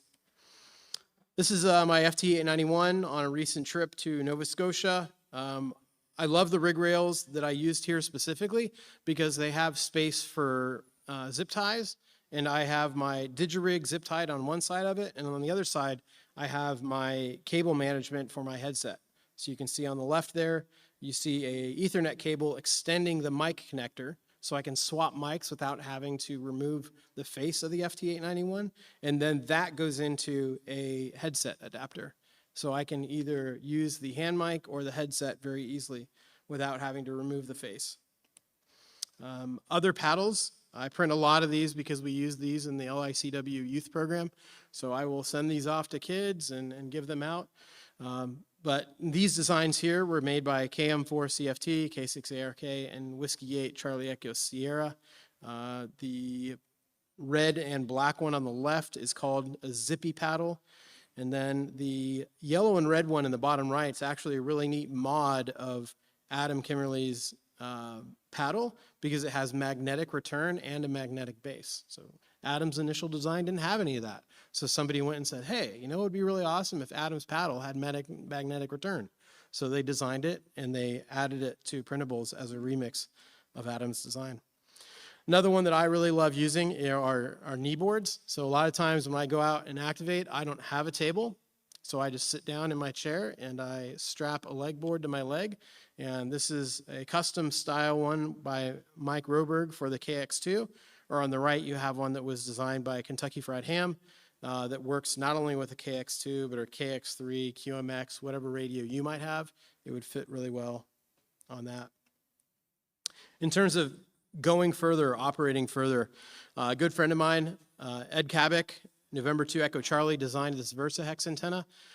He wanted to have a V dipole that was using those M10, those inexpensive Chinese M10 telescoping whips. So he designed this so that it can not only be a V dipole, but if you just put one whip in the center, it's also a vertical. So depending on your operating setup, you can use one or the other. And again, he's designed it and added all the information to the page that allows a user to go to it, understand how it needs to be printed, how it needs to be assembled and used. Another great example here, power pole adapters. For example, if you're going to be adding a power pole connection to a Go box or something like that, if you buy that power pole socket thingy, it's going to cost you like $20. If you print that, it's going to take less than 50 cents worth of filament and about 20 minutes of your time. On the right here, you have a conversion for an FT891 to go from the stock 4-pin to a power pole. So if you're the kind of guy that wants to have a Go kit and you don't want to have to worry about having that 4-pin cable and everything's power pole, you can easily mod your FT891 to use power poles direct instead of that cable. Couple portable antennas that I use. The Just OK Mini is on the left here. The St. Louis POTA 20 is in the middle and on the right. And then that's the AX3. All of those are 3D printed. All of them are 3D printed. So you can download the model files. You can print them yourself, get the hardware for them. Not the AX3. You'll have to sell your first child for that. But the Just OK Mini and the St. Louis POTA you'll be able to get and are 3D printed as well. And then additionally, I did a recent trip to Europe and I chronicled it on curapeer.com. And this is almost everything that I took. The only thing that really isn't shown here is the battery that I used. But most of the time I just used the battery in the KX2. But you can see how much 3D printed stuff there is there. So there's S-beaners, there's a clamp to attach an AX3 to if I'm at a picnic table, wire winders, and then you have my KX2 cover, my KX2 leg board, and then my N0SA paddle cover. All of that is 3D printed using the printers that I've got at home. Now, what if I don't operate portable? What can I do that I would use in the shack? Well, one of the first ones is, has anybody ever had a radio that didn't have a very good viewing angle, like the 705, which is notoriously bad in that area? You can print out something that adjusts that radio for you to give you a better viewing angle, or you can print a wedge, you can add your call sign, you can customize it however you would like. You can also mesh tastic or mesh core enclosures, and then knobs and covers. So the KX2 stock knob I found really annoying. I didn't like the feel to spin it around, so I printed out a replacement knob, and that's what I've been using ever since. You can also get faceplate covers for most radios on the different resources.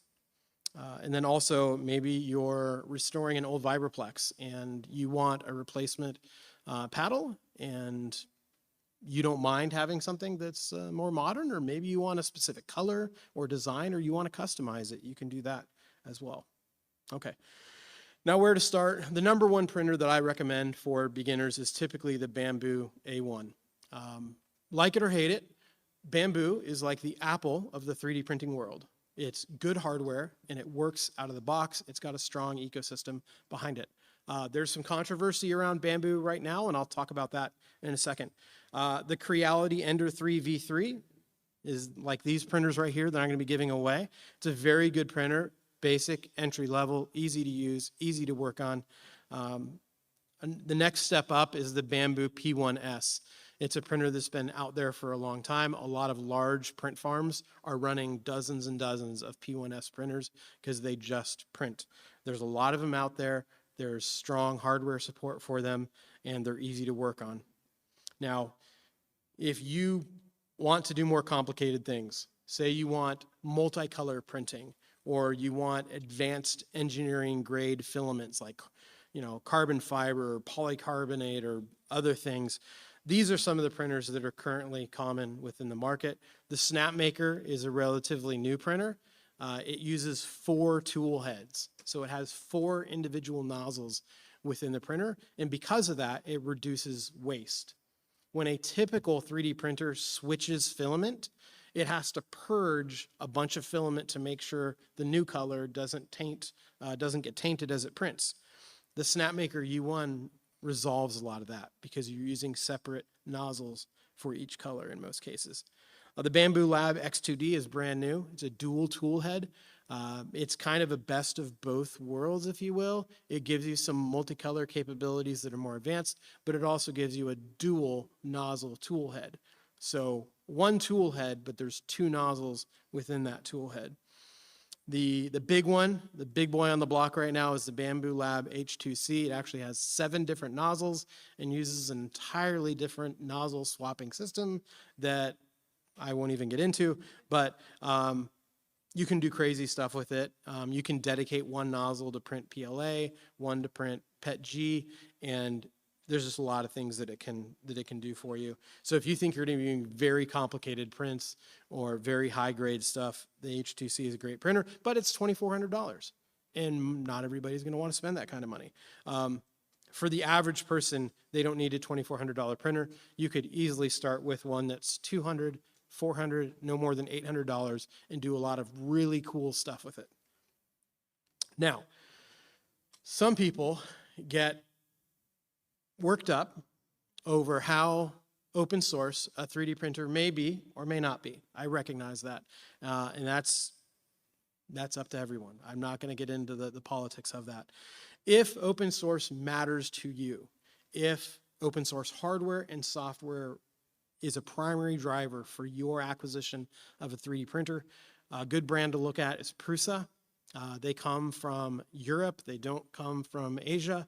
Other options you have is if you want to build a 3D printer from scratch, as in every screw, every bit, all that kind of stuff, a Voron 2.4 kit is a great idea. But I talked to one of my friends here. He said when he built his Voron, it took him 36 hours to build it. I'm not the kind of guy that's going to spend 36 hours building a printer. I've got other things I'd like to do. In that case, the Sovol lineup of printers is really good. It's very open source. I think some of their printers are even open hardware, and they come 90% assembled from the factory. So you're getting a lot of open source capability, but you're getting a lot of the hard work done for you. Okay, so if getting started is something that you want to do, pick a printer. I would go with a mainstream printer. Don't go with a super cheap printer that you don't see a lot of in the marketplace, because especially as you get started, talking to other people or getting information about your printer from other people is going to be important in helping you troubleshoot. So if you have a printer that not a lot of other people have, you're not going to be able to get a lot of help with that printer. If somebody calls me up and says, Richard, my Bamboo is doing this, I'm like, oh, well, there's a million people that have that. So we'll be able to figure that out very easily. Also, if you are thinking about whether or not to pull the trigger, I strongly suggest taking a look at some of these resources to see what could I print. And just remember that whatever you find that you could print, once you get that printer and you start printing, your world is going to double in terms of the things that you'll print, because you'll start printing things that go well beyond amateur radio. Start with PLA because it's super easy to print, but if you're doing anything that needs to take any abuse or go outdoors, PETG is pretty much going to be where it's at. If you're doing decorative pieces that are going to stay inside, by all means, stick with PLA. and then branch into PETG, PCTG as needed based on your custom situation. And then for ASA, if you have an enclosed printer, if you deal with ventilation and safety properly, then you can start looking at some of those more advanced resources. Again, these are the resources that I'd suggest taking a look at if you want to grab a picture of this. And then I'll go ahead and open it up for questions. But before I do that, for anybody that has joined late, we are doing a giveaway in a couple minutes here. Don, raise your hand there with the Buc-ee's bucket in the back. He'll get you a raffle ticket. And then, Don, once you think we've got everybody, bring those up and we'll start drawing some names. Yeah, there we go. Go ahead.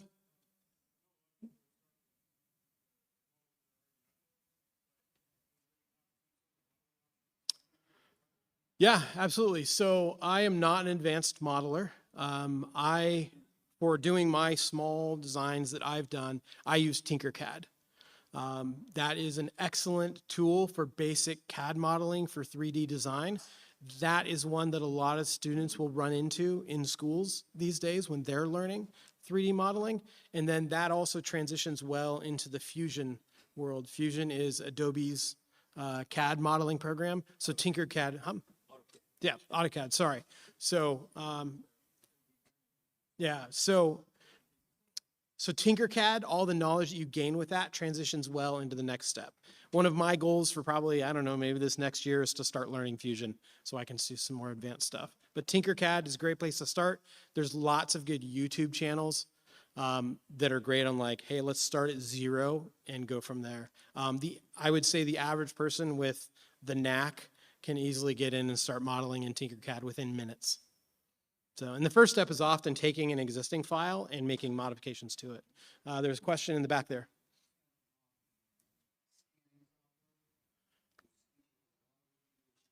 Yeah.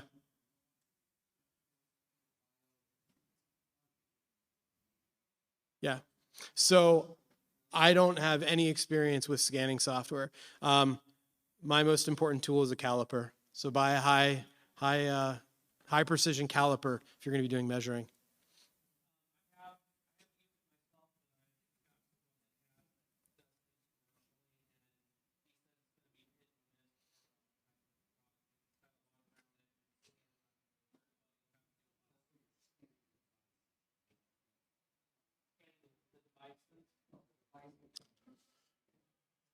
No, most of the scanner's getting a lot smaller. They're not much bigger than like, I don't know, a radar gun or something. I don't know. I don't think they're particularly large, but okay, other questions?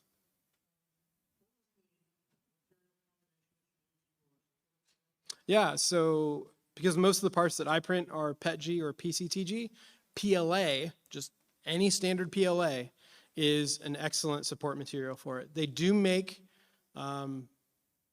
specific filament that's like PLA support filament, but if you have a dual head or a dual nozzle printer like the X2D, it does PLA supports very well.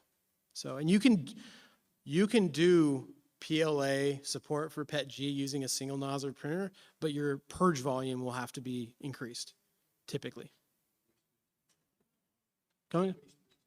Yeah, the waste probably does make it not worth it. And then any contamination between those layers, PLA and PETG, if they're mixed in a layer, you're not going to have layer adhesion. So. A couple other options for building your own models is Blender. Yep. That's much more organic filling. And another choice is using an AI program that can build your mesh for you. Yeah. I think Don was talking about in the 3D printing forum last week. He had AI build him a model. Wasn't it you, Don, that was talking about that? Okay. So yeah, but I mean, it's getting to the point where AI can pretty reliably create parts, pretty basic parts for you. So any other questions? Yeah. It gives you two things. It gives you strength and it also decreases your weight because the carbon fiber prints will be lighter. I mean, not significantly, but you can tell the difference. Like if you pick up a part that's made of carbon fiber versus a non-carbon fiber filament, The other thing that matters is the quality of the carbon fiber filament. We did some testing in our 3D printing forum in LICW a couple weeks ago, and we found that cheap PETG CF just simply didn't have as much carbon fiber. And then also different brands, you'll either have shreds or cuts of carbon fiber, and that kind of plays a difference.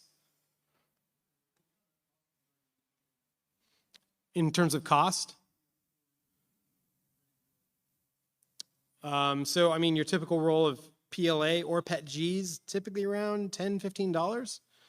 When you start getting into PCTG or carbon fiber PETG, you're talking about $25 to $40 for a roll. You can get into some really crazy filaments that are like $100 a roll.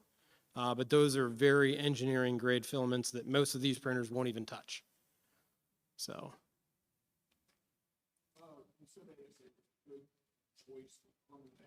Yeah. How what? So the biggest difference between ASA and ABS is ASA is much safer to print. The fumes are not as significant, but it's still not. Some people will talk about ASA as being like a safe alternative to ABS. ASA still has the same issues. They're just not as prevalent. Yeah. Typically when I print in ASA, I just leave my printing setup's in a cabin that's basically outside. So I just leave the door open and goes from there. Dawn, are we ready to, any other questions while Dawn comes up here? Oh, sorry. Yeah, so you can use a couple different things to dry filament. If you have a food dehydrator, or if you have, you can use an oven, although you have to be very careful about temperatures. For example, you wouldn't want to use an oven that hasn't been preheated at the level you want, because most ovens will jump up and then settle back down, and the filament's sensitive enough that you might melt your entire roll in your oven. Most filament dryers can be purchased rather inexpensively these days. You can get a 2-slot filament dryer for like $50 or a 4-slot for like $75. I personally use a Sunlu S4, which is a 4-slot filament dryer, and then my two printers, an X1C and an X2D. The X2D has the AMS2 Pro, which has drying capabilities in it, and then my X1C with a Gen 1 AMS, I purchased the aftermarket Sunlu hood that added drying to it. So the filament is dried and then it's moved into one of the printers. So that's my process.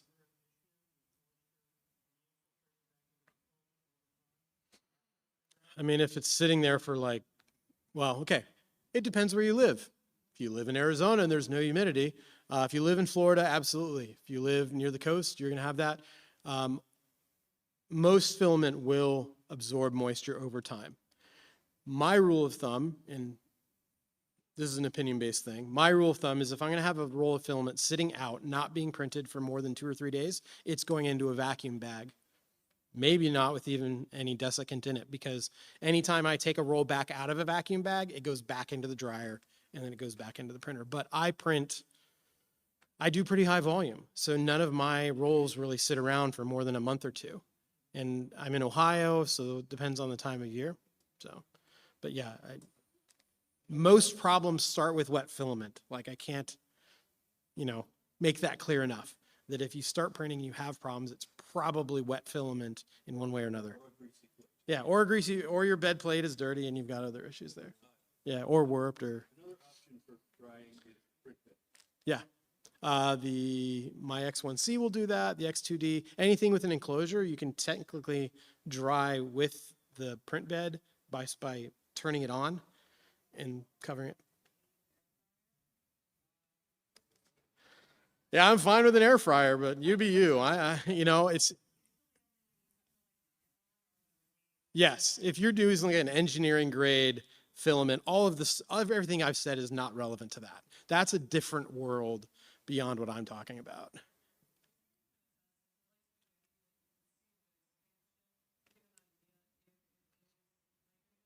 So the quickest indicators for moisture is stringing, popping, You can hear it coming out of the nozzle if it's really wet. You'll see zits in the side of the part and other things like that. Or the filament will be very brittle. If you can't even get it into the Bowden tube or whatever it is without it snapping, then it's very possible it's wet. Or you should just assume that all of your filament is wet and have a drying process for it no matter what.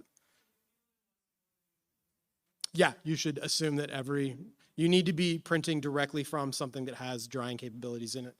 Okay, yeah, we have 10 minutes, so we're gonna do the giveaway here. Who can be a non-biased party, the giveaway? Gabriel, come on up. We'll have you do it. So this is Gabriel right here. He's one of my students with LICW's youth program. I believe he's a relatively trustworthy individual. Okay, so what we're gonna do is we're gonna pull tabs out. I've got a bunch of filament. If you do not have a 3D printer and are not planning on getting one, feel free to grab one of my paddle kits that's over here on the table. They're in the Ziploc bags. All the 3D printed parts you need are right there. So Gabriel, we'll do all the filament and the paddles first, and then we'll put everything back in, and then we'll do the 3D printers. So go ahead, Gabriel. What's the first number there? Just choose one. Here we go, hand it to me. So ending in 6071. 6071. You are the lucky winner. Okay, Gabriel, grab another one there.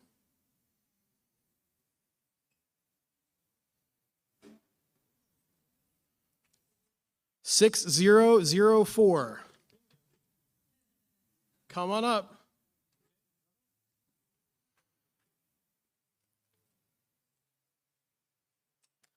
6042. 6042. There we go. Come on up. There is, by the way, there is a roll of PCTG up here, and there's a roll of carbon fiber PETG, which is my favorite filament. So.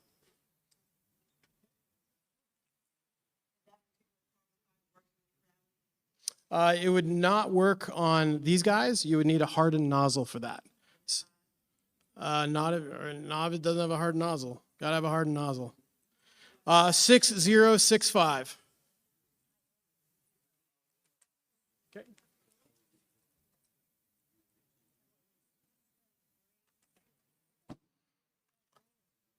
$6083. 6083, is that you, sir? I think it's him. Okay.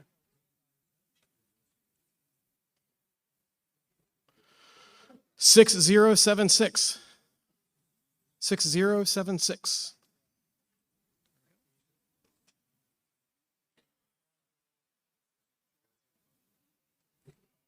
$6033.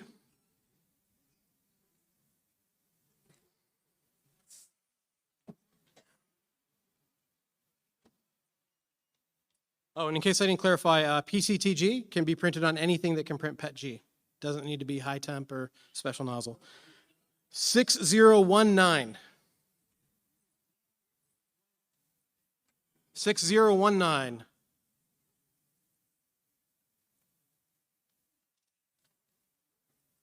6056.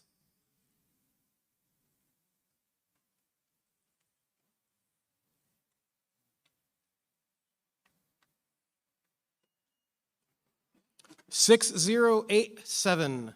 6087. Hold on to those because we're going to put them all back into the printers.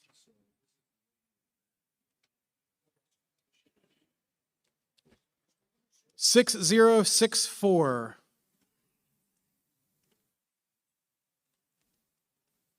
That was 6064.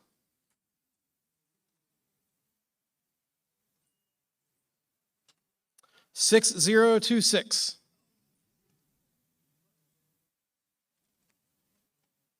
$6026. There you go. Okay, hold on to your tickets because we're going to do the printers too.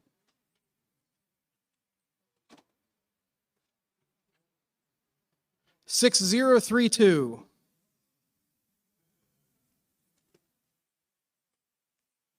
That was 6032.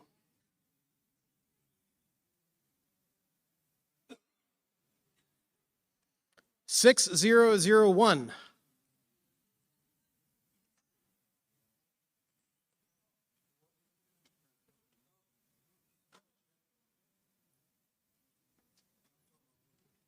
6008.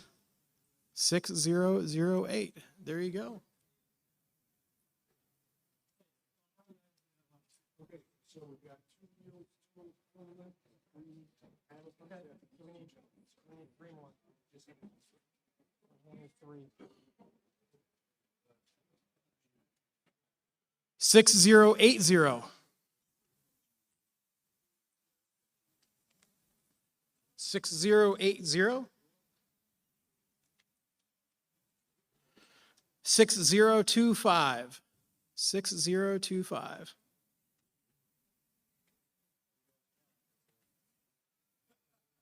If you're not a CW guy, I'm sure you can find somebody that is. Okay, I think this is the last one. Yep, this is the last one. So 6066. 6066, and then we'll do the printers.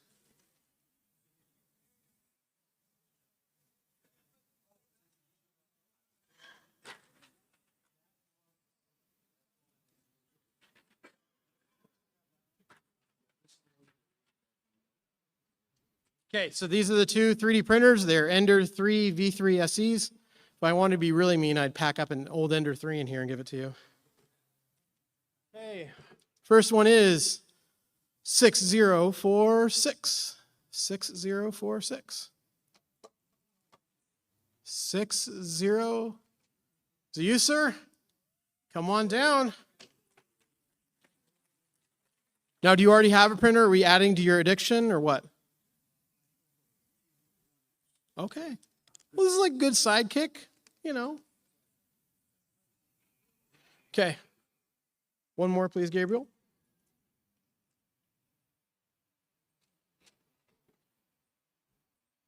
$6088.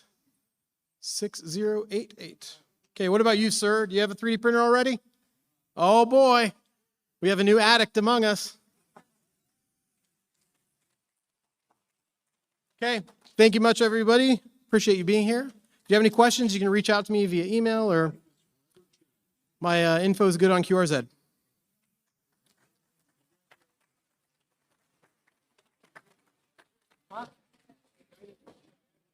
Thanks.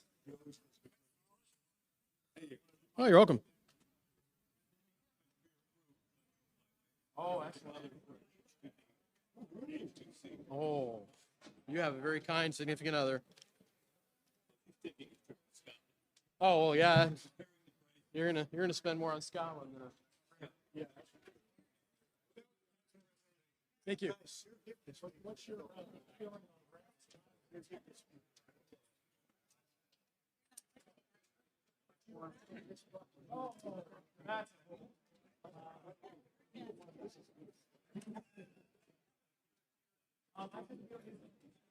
Unless it was a part with a very small.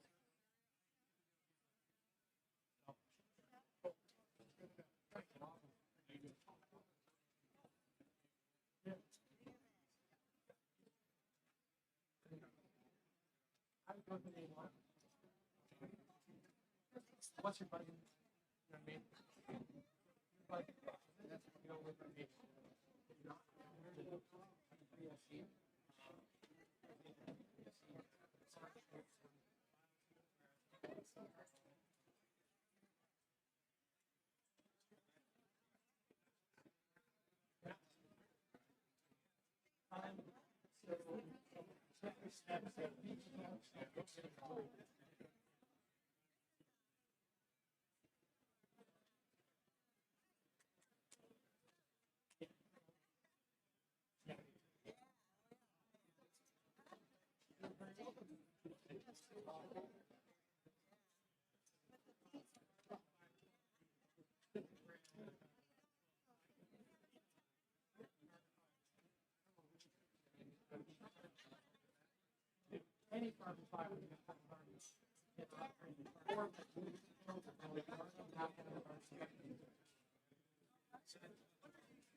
One thing, let me get packed up here.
I gotta go. Thank you.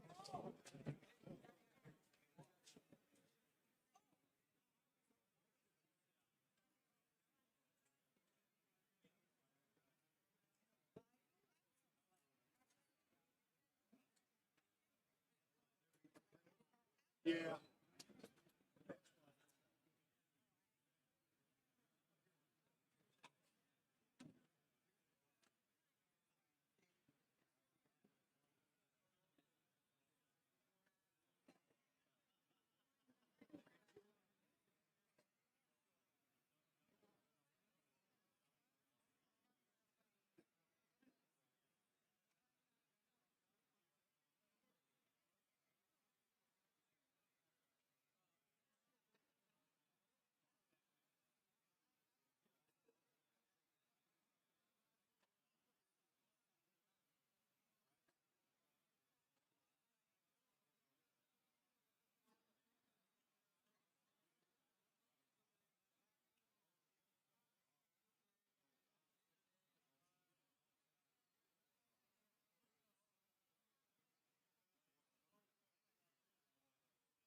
How many students are left in the room? How many students are here?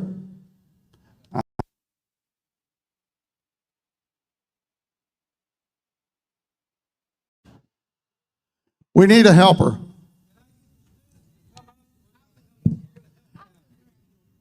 Let the next probable general chair take care of that young lady. Now, Hazel Everett's, for those of you who know who she is, in all probability is going to be the general chairman next year in 2027.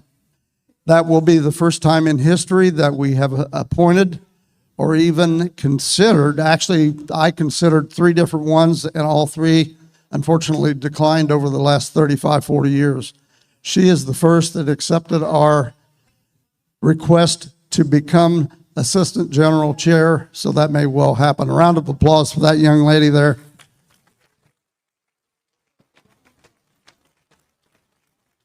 Now, I got to tell you, she's got more energy than any of the last 3 general chairs, and that would include me going way back to 1986 and 1987.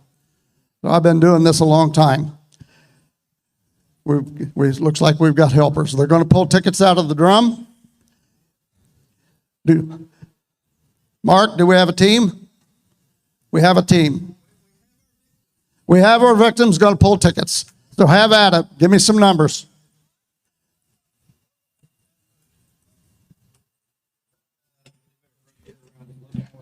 Are we ready? Okay.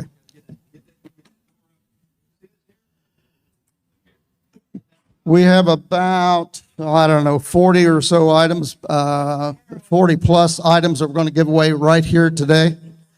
And as soon as we get some tickets out of the drum, we'll start drawing numbers. And I believe the numbers will come up on the displays. Is that correct? Okay. All right. First grab. Need a box to put the ones that I. All right. Let's go right here. First ticket. Just get top of the list.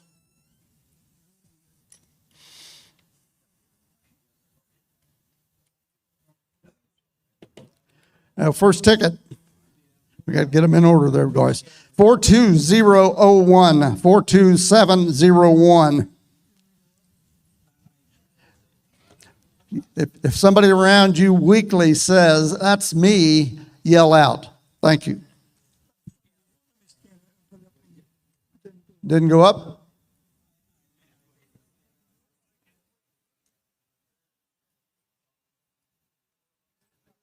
Really?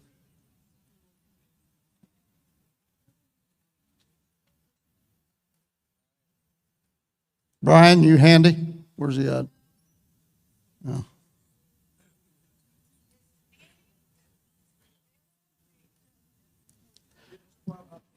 It worked once. About 3 years ago, we killed it. Hopefully that didn't happen again.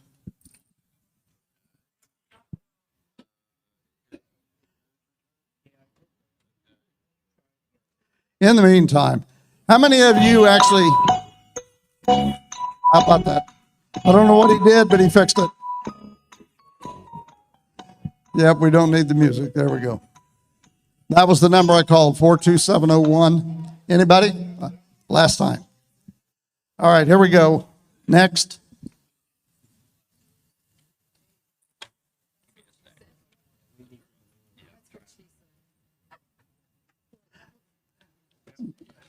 Come on, we got to get in line here.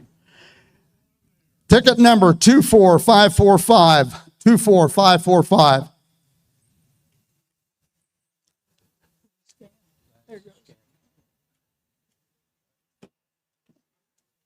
All right, 23433. 23433.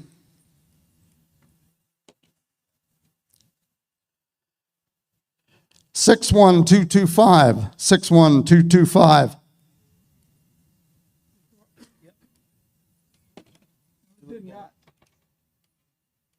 Don't hold the button so long.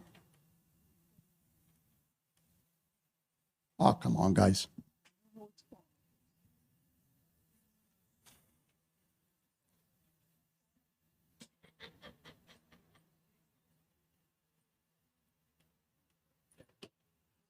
Why is that odd?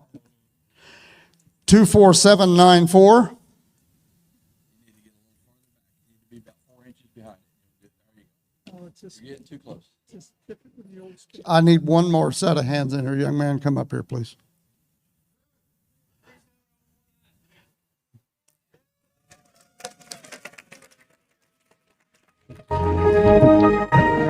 You guys are supposed to call out when somebody says this is my ticket.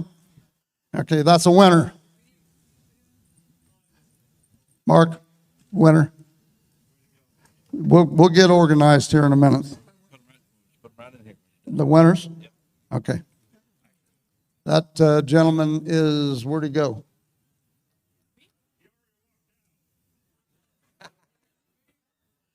Four one five eight three. 41583.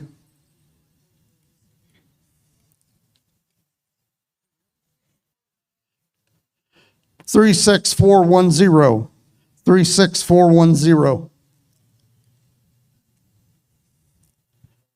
Hand it to me this way. Didn't scan. Damn it. No, is that The one you the one you got? I didn't, okay. There it goes. 24633. 24633. 64147. 64. Where are you? He's coming. All right, I think this is a winner. He's going to have to get somebody else to do this. After they win, we Yeah, I hear you, but you got a handful. 36994. 36994.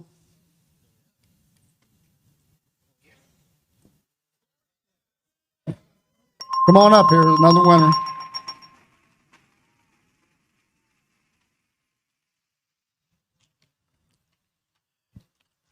Turn them around when you hand them to me. 63758. 63758.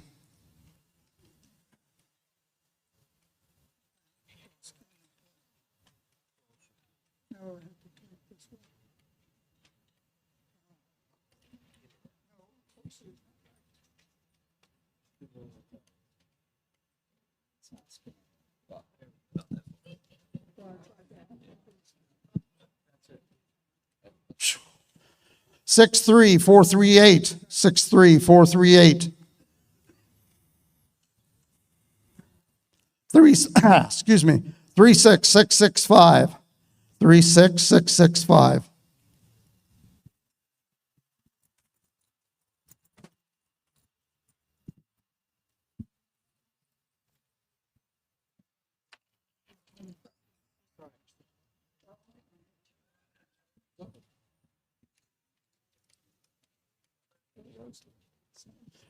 Four 41623. 41623.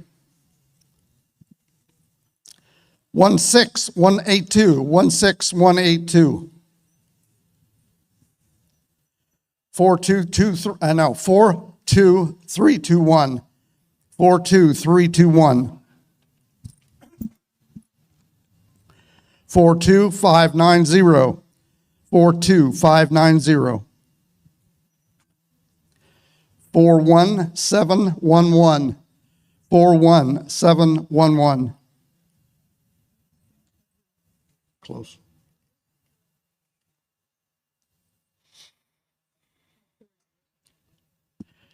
Three 37670. 37670.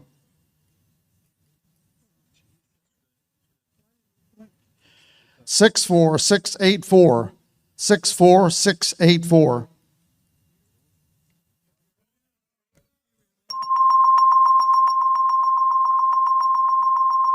37815. 37815. 39496. 39496. 23972. 23972. 61121. 61121. 63132. 63132. 64930. 64930. 42480. 42480. 36107. 36107. Did I hear somebody? Okay. 39225. 39225. 37456. 37456. 24687. 24687. 64399. 64399. 37979. 37979. 23526. 23526. 24565. 24565.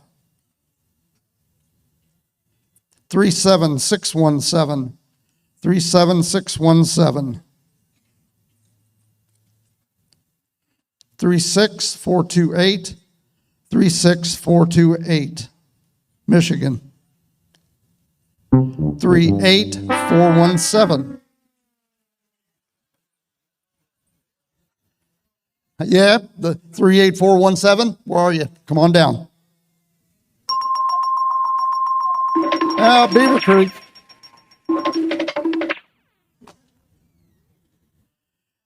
36597. 36597. Where? Got another one. That's two right there. Yeah, get your neighbors to yell out. 38361. 38361. 64774. 64774. 64005. 64005. Ontario. 24207. 24207. 17514. 17514. 64699. 64699. Yep, right here. 24053. 24053. 36452. 36452.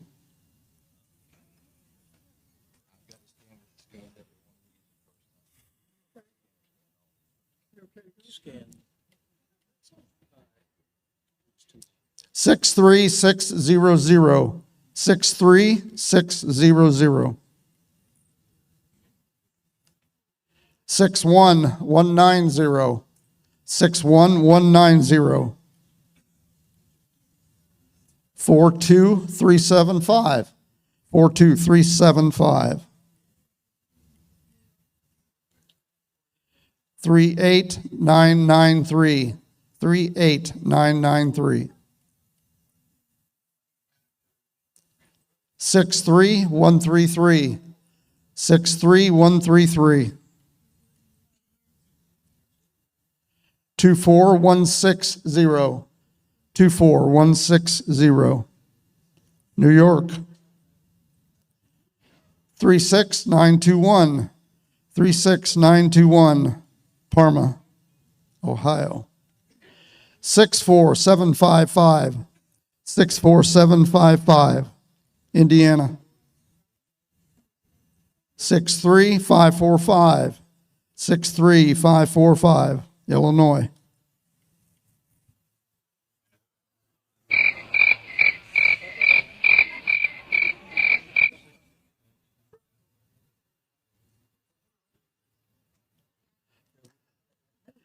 Okay. This one's 66. Yeah. By the way, just a brief break.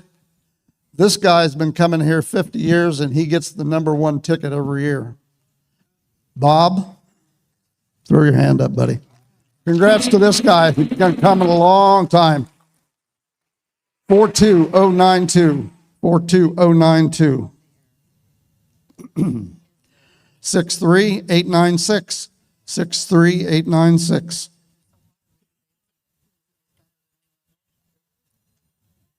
23271. 23271. That's the winner.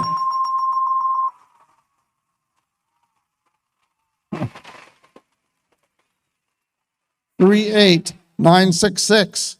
38966.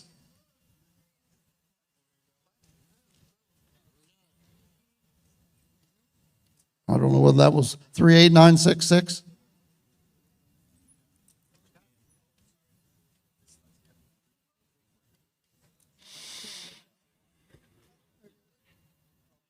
It's 23911.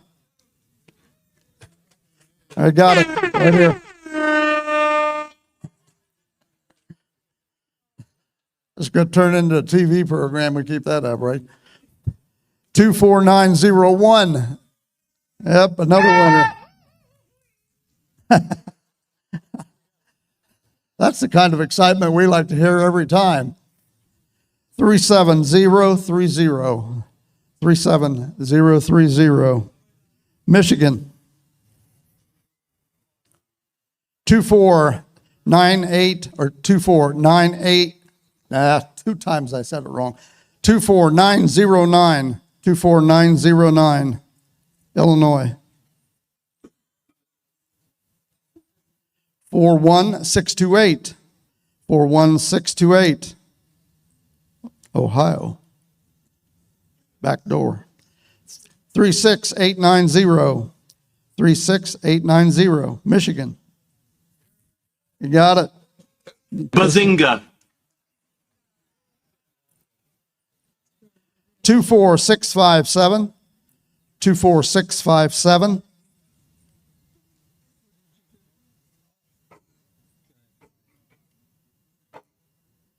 Four 1695. 41695. Maryland. 64265. 64265. Indiana. 38456. 38456. Huber Heights. Now I got to say something about that. You're 23 miles away, right? And you're not here. Exactly. 41647. 41647. That's Mississippi. 36059. 36059. Pennsylvania. 16100. 16100. Now, and he's from Minnesota.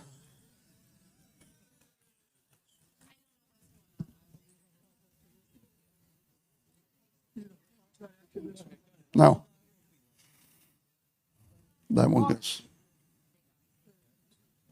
All right, 23328. 23328. Texas. Yeah. 41849. 41849. 36304. 36304. Illinois. 39234. What? 39234? Where? Gotcha.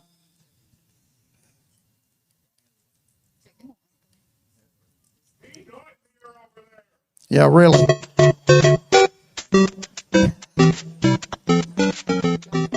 What? 16738, 16738, Virginia. That's her name. 42649, 42649. 41513, 41513, New York.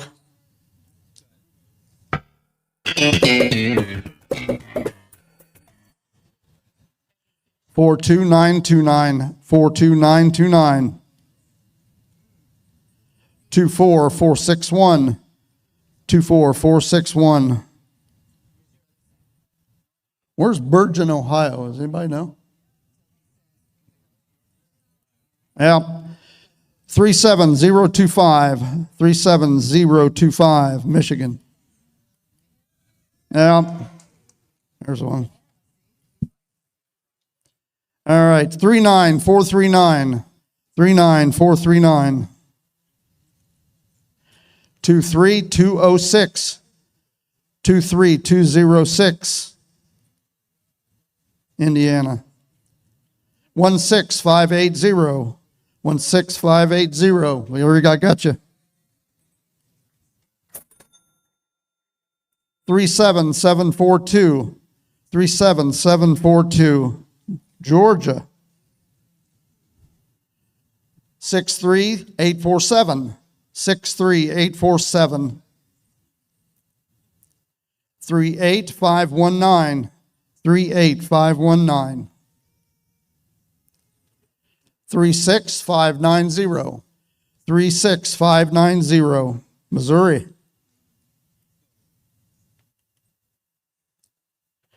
39284, 39284. 42346, 42346, before. Okay, 39284.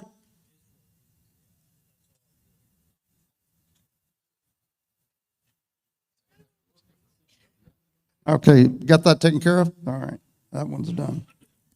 And I already called that number. 36189, 36189.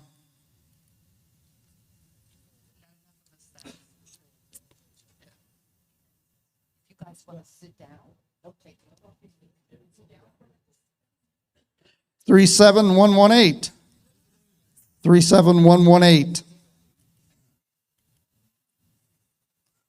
63603, 63603.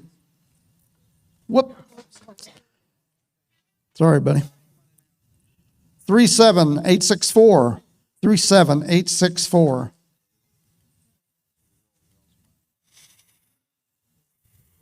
23577, 23577. 24188, 24188.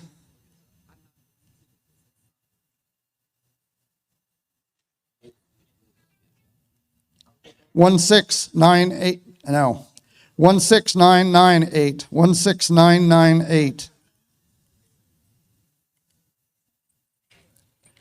61309, 61309. 39278, 39278.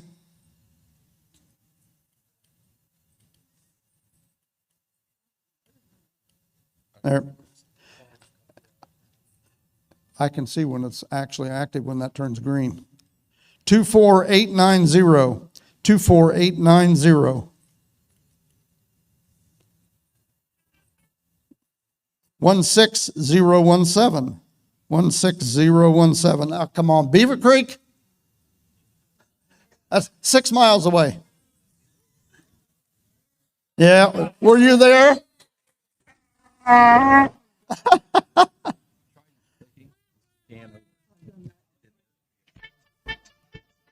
We're going along here. 37031, 37031.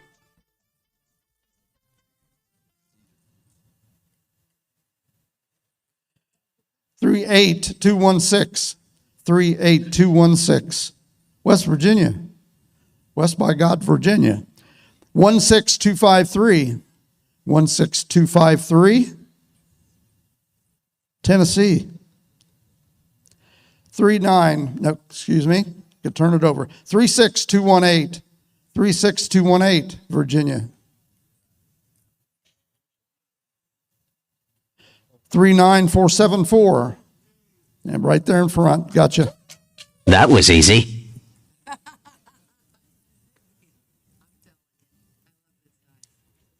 Who does that? Or how do they?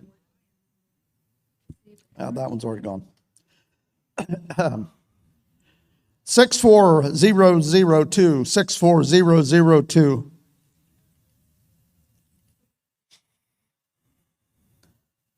37392. 37392. 38176. 38176. 36537. 36537. Massachusetts. 42699. 42699.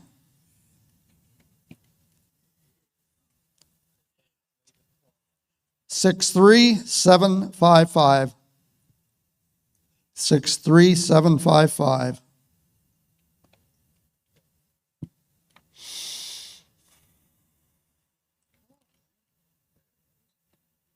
23478. 23478. 24361. 24361, Indiana. 23564. 23564, Kentucky. I think that's first Kentucky, guys. 64018. 64018, Florida. 42569. 42569, Washington, D.C.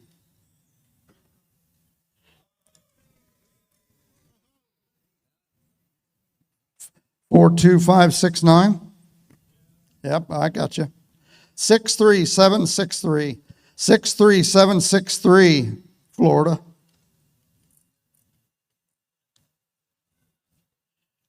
37920, or not, no, excuse me. 37928. 37928, New York.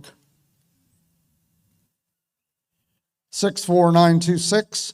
64926. Delaware, Ohio. 64551. 64551. Florida. You drive all the way up here just for Hamvention? I'll bet he did.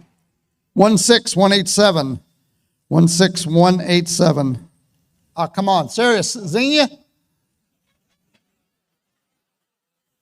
Yeah. 39505. 39505. Texas. 36086. 36086. Tennessee.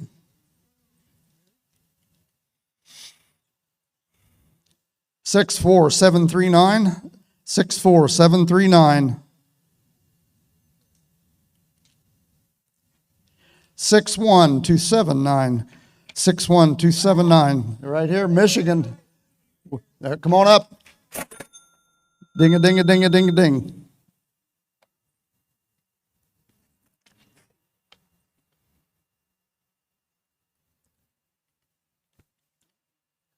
A few moments later.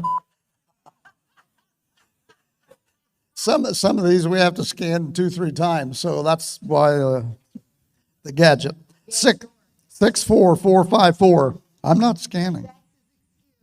I'm not scanning. 64454. Indiana. 41935. 41935. 16195. 16195.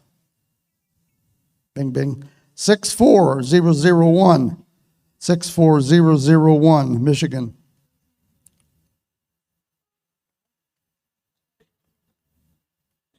Bing.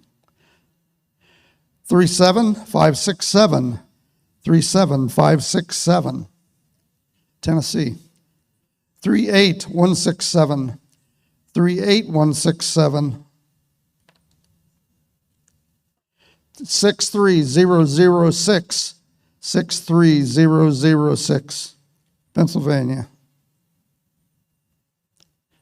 64300, 64300.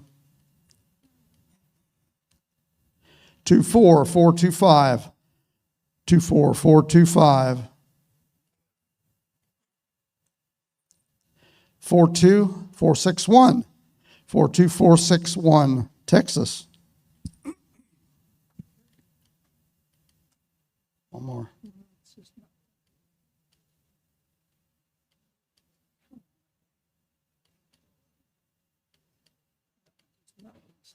Yeah, let me have it. Okay, 6 times and finally. 38376, 38376, Wisconsin. You don't want to go back home. I hear it's cold as all get out up there. It is not. Who said that? 37504, 37504. 23846, 23846, New York. 38972, 38972, KY, Kentucky. 63315, 63315. California, give that man a round of applause.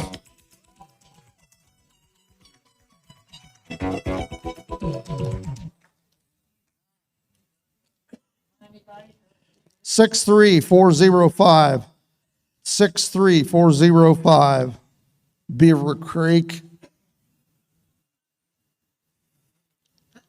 42541, 42541, Illinois. Roger, roger.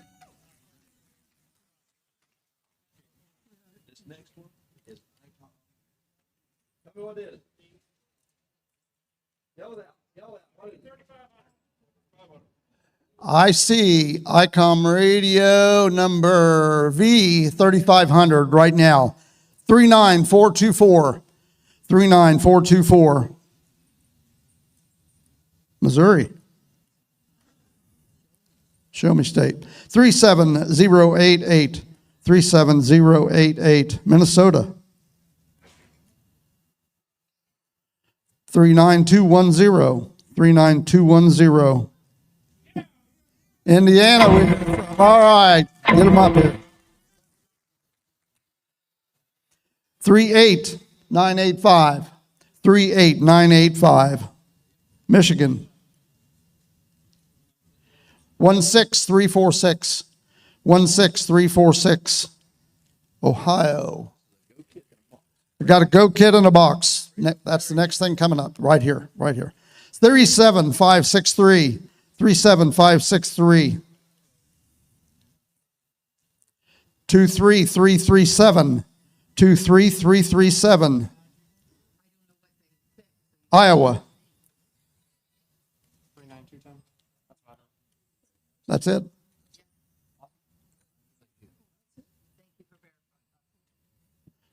Six four 64832, 64832.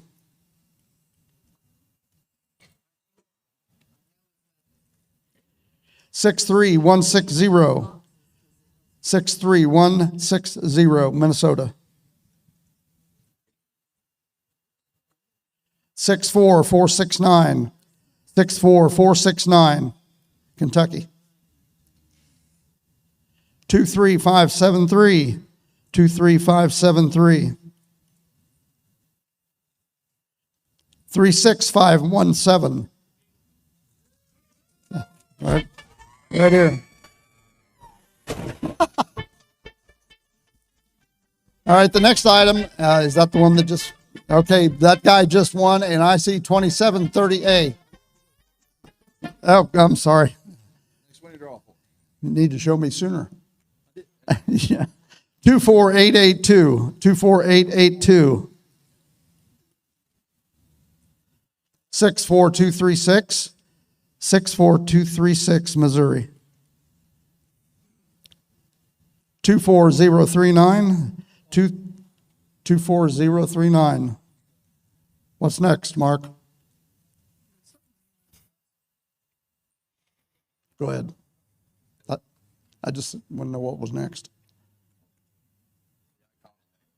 Okay, 37155. 37155, Indiana. 24831. 24831, Nebraska.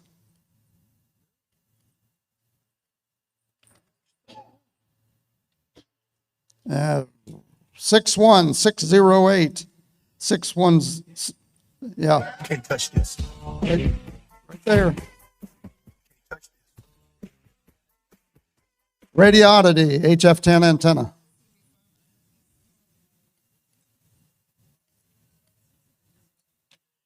Six 63297, 63297.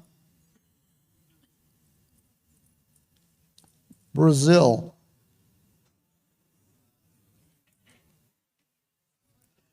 36333, 36333. 41608, 41608, Alabama. Yes. 42436, 42436. 36888, 36888. You got it. He's from Michigan. Michigan boy. And that's an ID 5100. Okay, we've got another one. No, you're not. He's up to you. Okay. I hear you. ID 5100 coming. 63338. 63338, New York.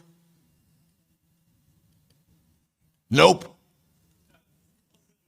64184. 64184. It's a K9. No address. Bruh. 41572. 41572, Michigan. There she's there. There we go. Up front. It goes there. What is it? Okay, so last one of the hourly prizes is that for $500. RNL Electronics. RNL Electronics.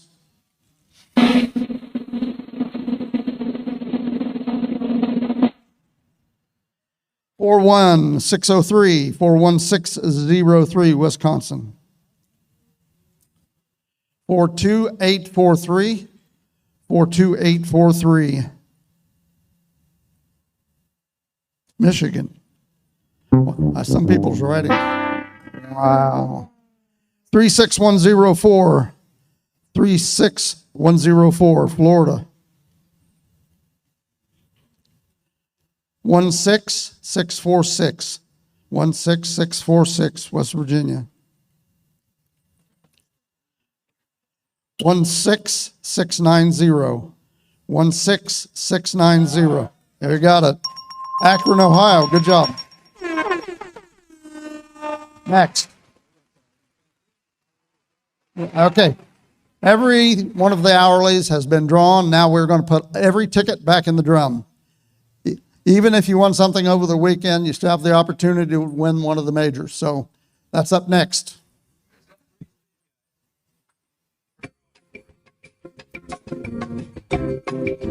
We've gone through a lot of tickets. We have gone through a lot of tickets. What triggers that?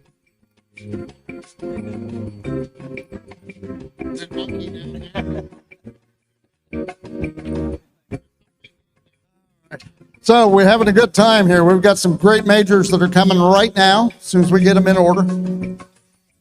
And we'll go from there.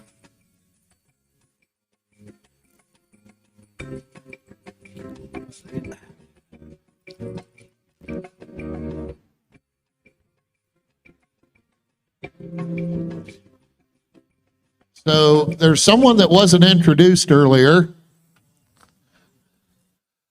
Where'd she weasel off to? Hazel! Which way? She went that way.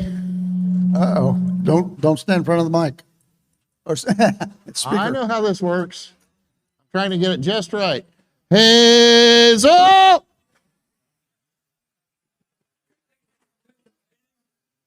It's got to be something. I don't know. Well, I'm going to assume that she had something very important to go off to take care of. But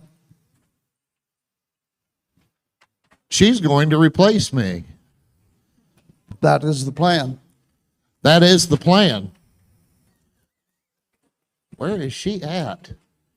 I'll run her down for a little bit later. Are we ready to kick this pig? As soon as we get that drum stopped and pull a big handful of tickets.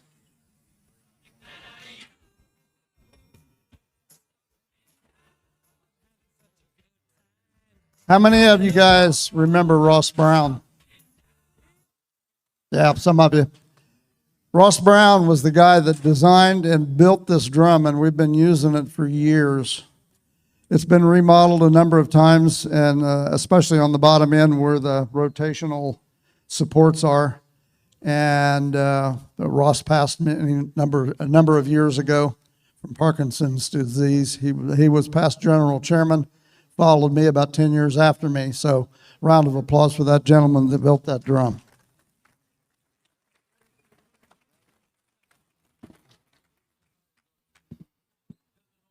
So, are we going to draw out of here too? We don't know? Okay. I think that happened already is what they're telling me.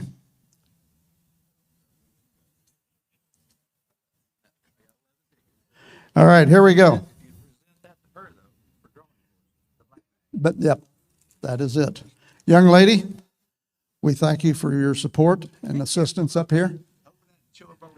Show us what you got in there. Can you get it open? There we go. This young lady just received an ID 50A ICOM transceiver. There you go. Thank you very much. You're welcome. And thank you from DX Engineering. They were the ones that donated that item.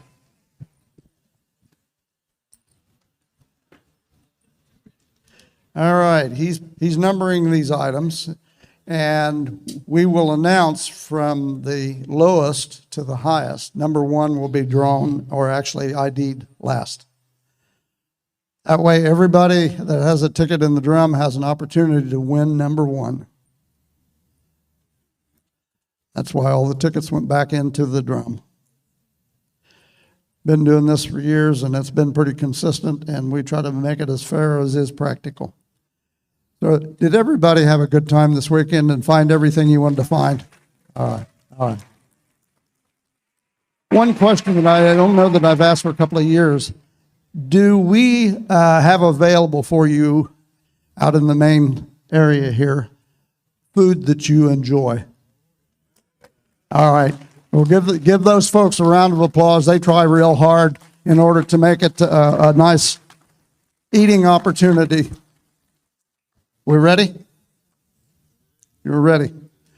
All right. This is number 11. ASU FTM 510D. 510D. Item number 11. This goes to ticket number 64832. 64832. And that is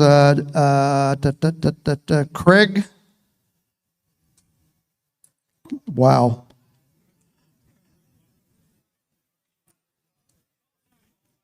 J. Craig. Some people can't write worth a crap. Yeah, I do. Anyway, he is from Fishers, Indiana, number 11. Number 10 item is a Power Film Solar Lifesaver Max Portable Solar Charger, $699. ticket number 64864. And from Canal, Winchester, Ohio, Chris Richardson.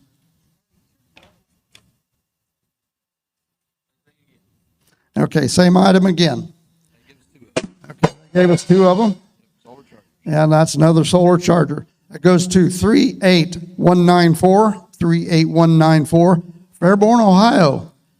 So if you're not here, we're going to give it to somebody else. No, not really. With these prizes, you get it whether you're here or not. KD9 KEV. Next item. Super Antenna Systems MP11X Max Antenna. $750 antenna. Item number 8. 36478. No, excuse me. 36476. 36476. KD9 WAI from Lindsay. That's Lindsay Hammaker. Marion, Indiana. Number 7, Mark.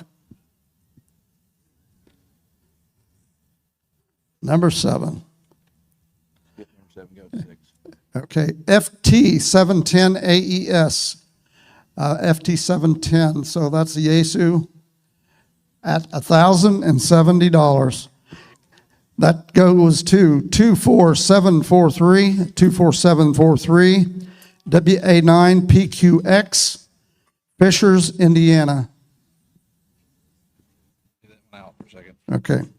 We skipped one because there's something going on. What happened? I got something going on with my numbers here, so. Okay. Next item is an IC705 DX Engineering, and it's an ICOM item. Ticket number 16078, 16078, NB,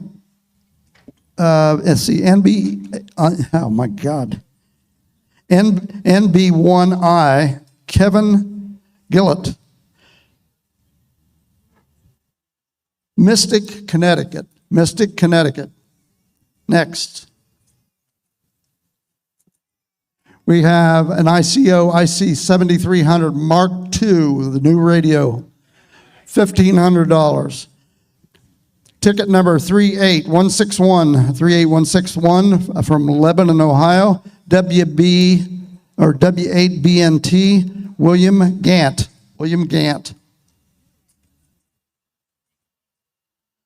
All right, this is a IC7300 and $1,039. Okay. 23500. Come on up here. Okay, KA8 UNC. Gerald, you got it, buddy.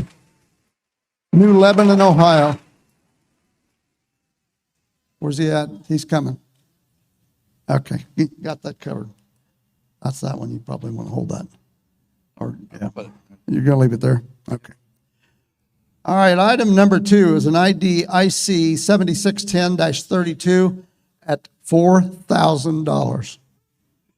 Yeah, that's it. 38407, Tip City, Ohio, K8FIX, Bruce Kobe. You're here.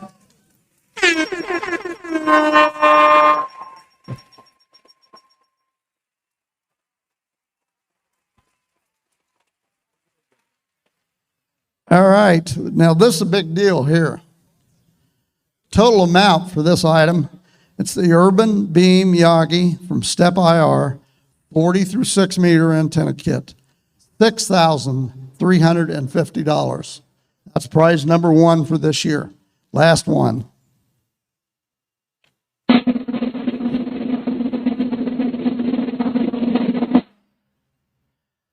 KM5 GT, Greg Tilford, Sachet, Texas. And that ticket number is 36270, 36270. That's it. Thank you for being here. Be safe going home and come back and see us in 2027. Everyone that is leaving, You must go to the parking lot unless you are a flea market vendor or commercial vendor.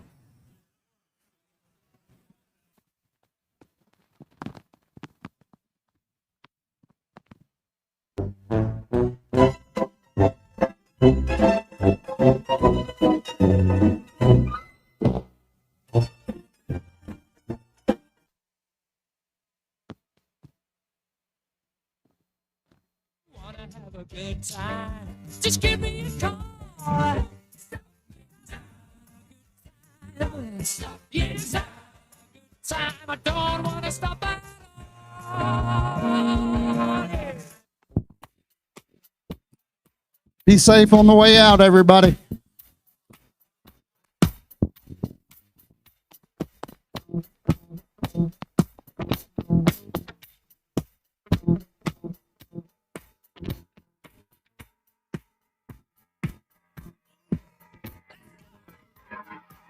Bucks down the street, blew it all over. No sound but the sound of speed. Machine guns ready to go. Test. All right, get it. Let me have everybody's attention for a minute. I've got a wallet up here and I've got a name. Please be quiet for just a second. Okay. Terry Bay, I think is the 1453 Necklin Avenue, Piqua, Ohio. Are you here? You must be because you lost your wallet. If you know that guy, grab him up. No, Terry Bay. Hang on a minute. Terry Bay, are you here? Is that?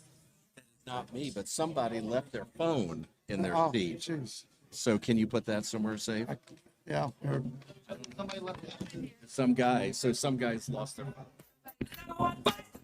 Matt, it's not nobody spoke up. So.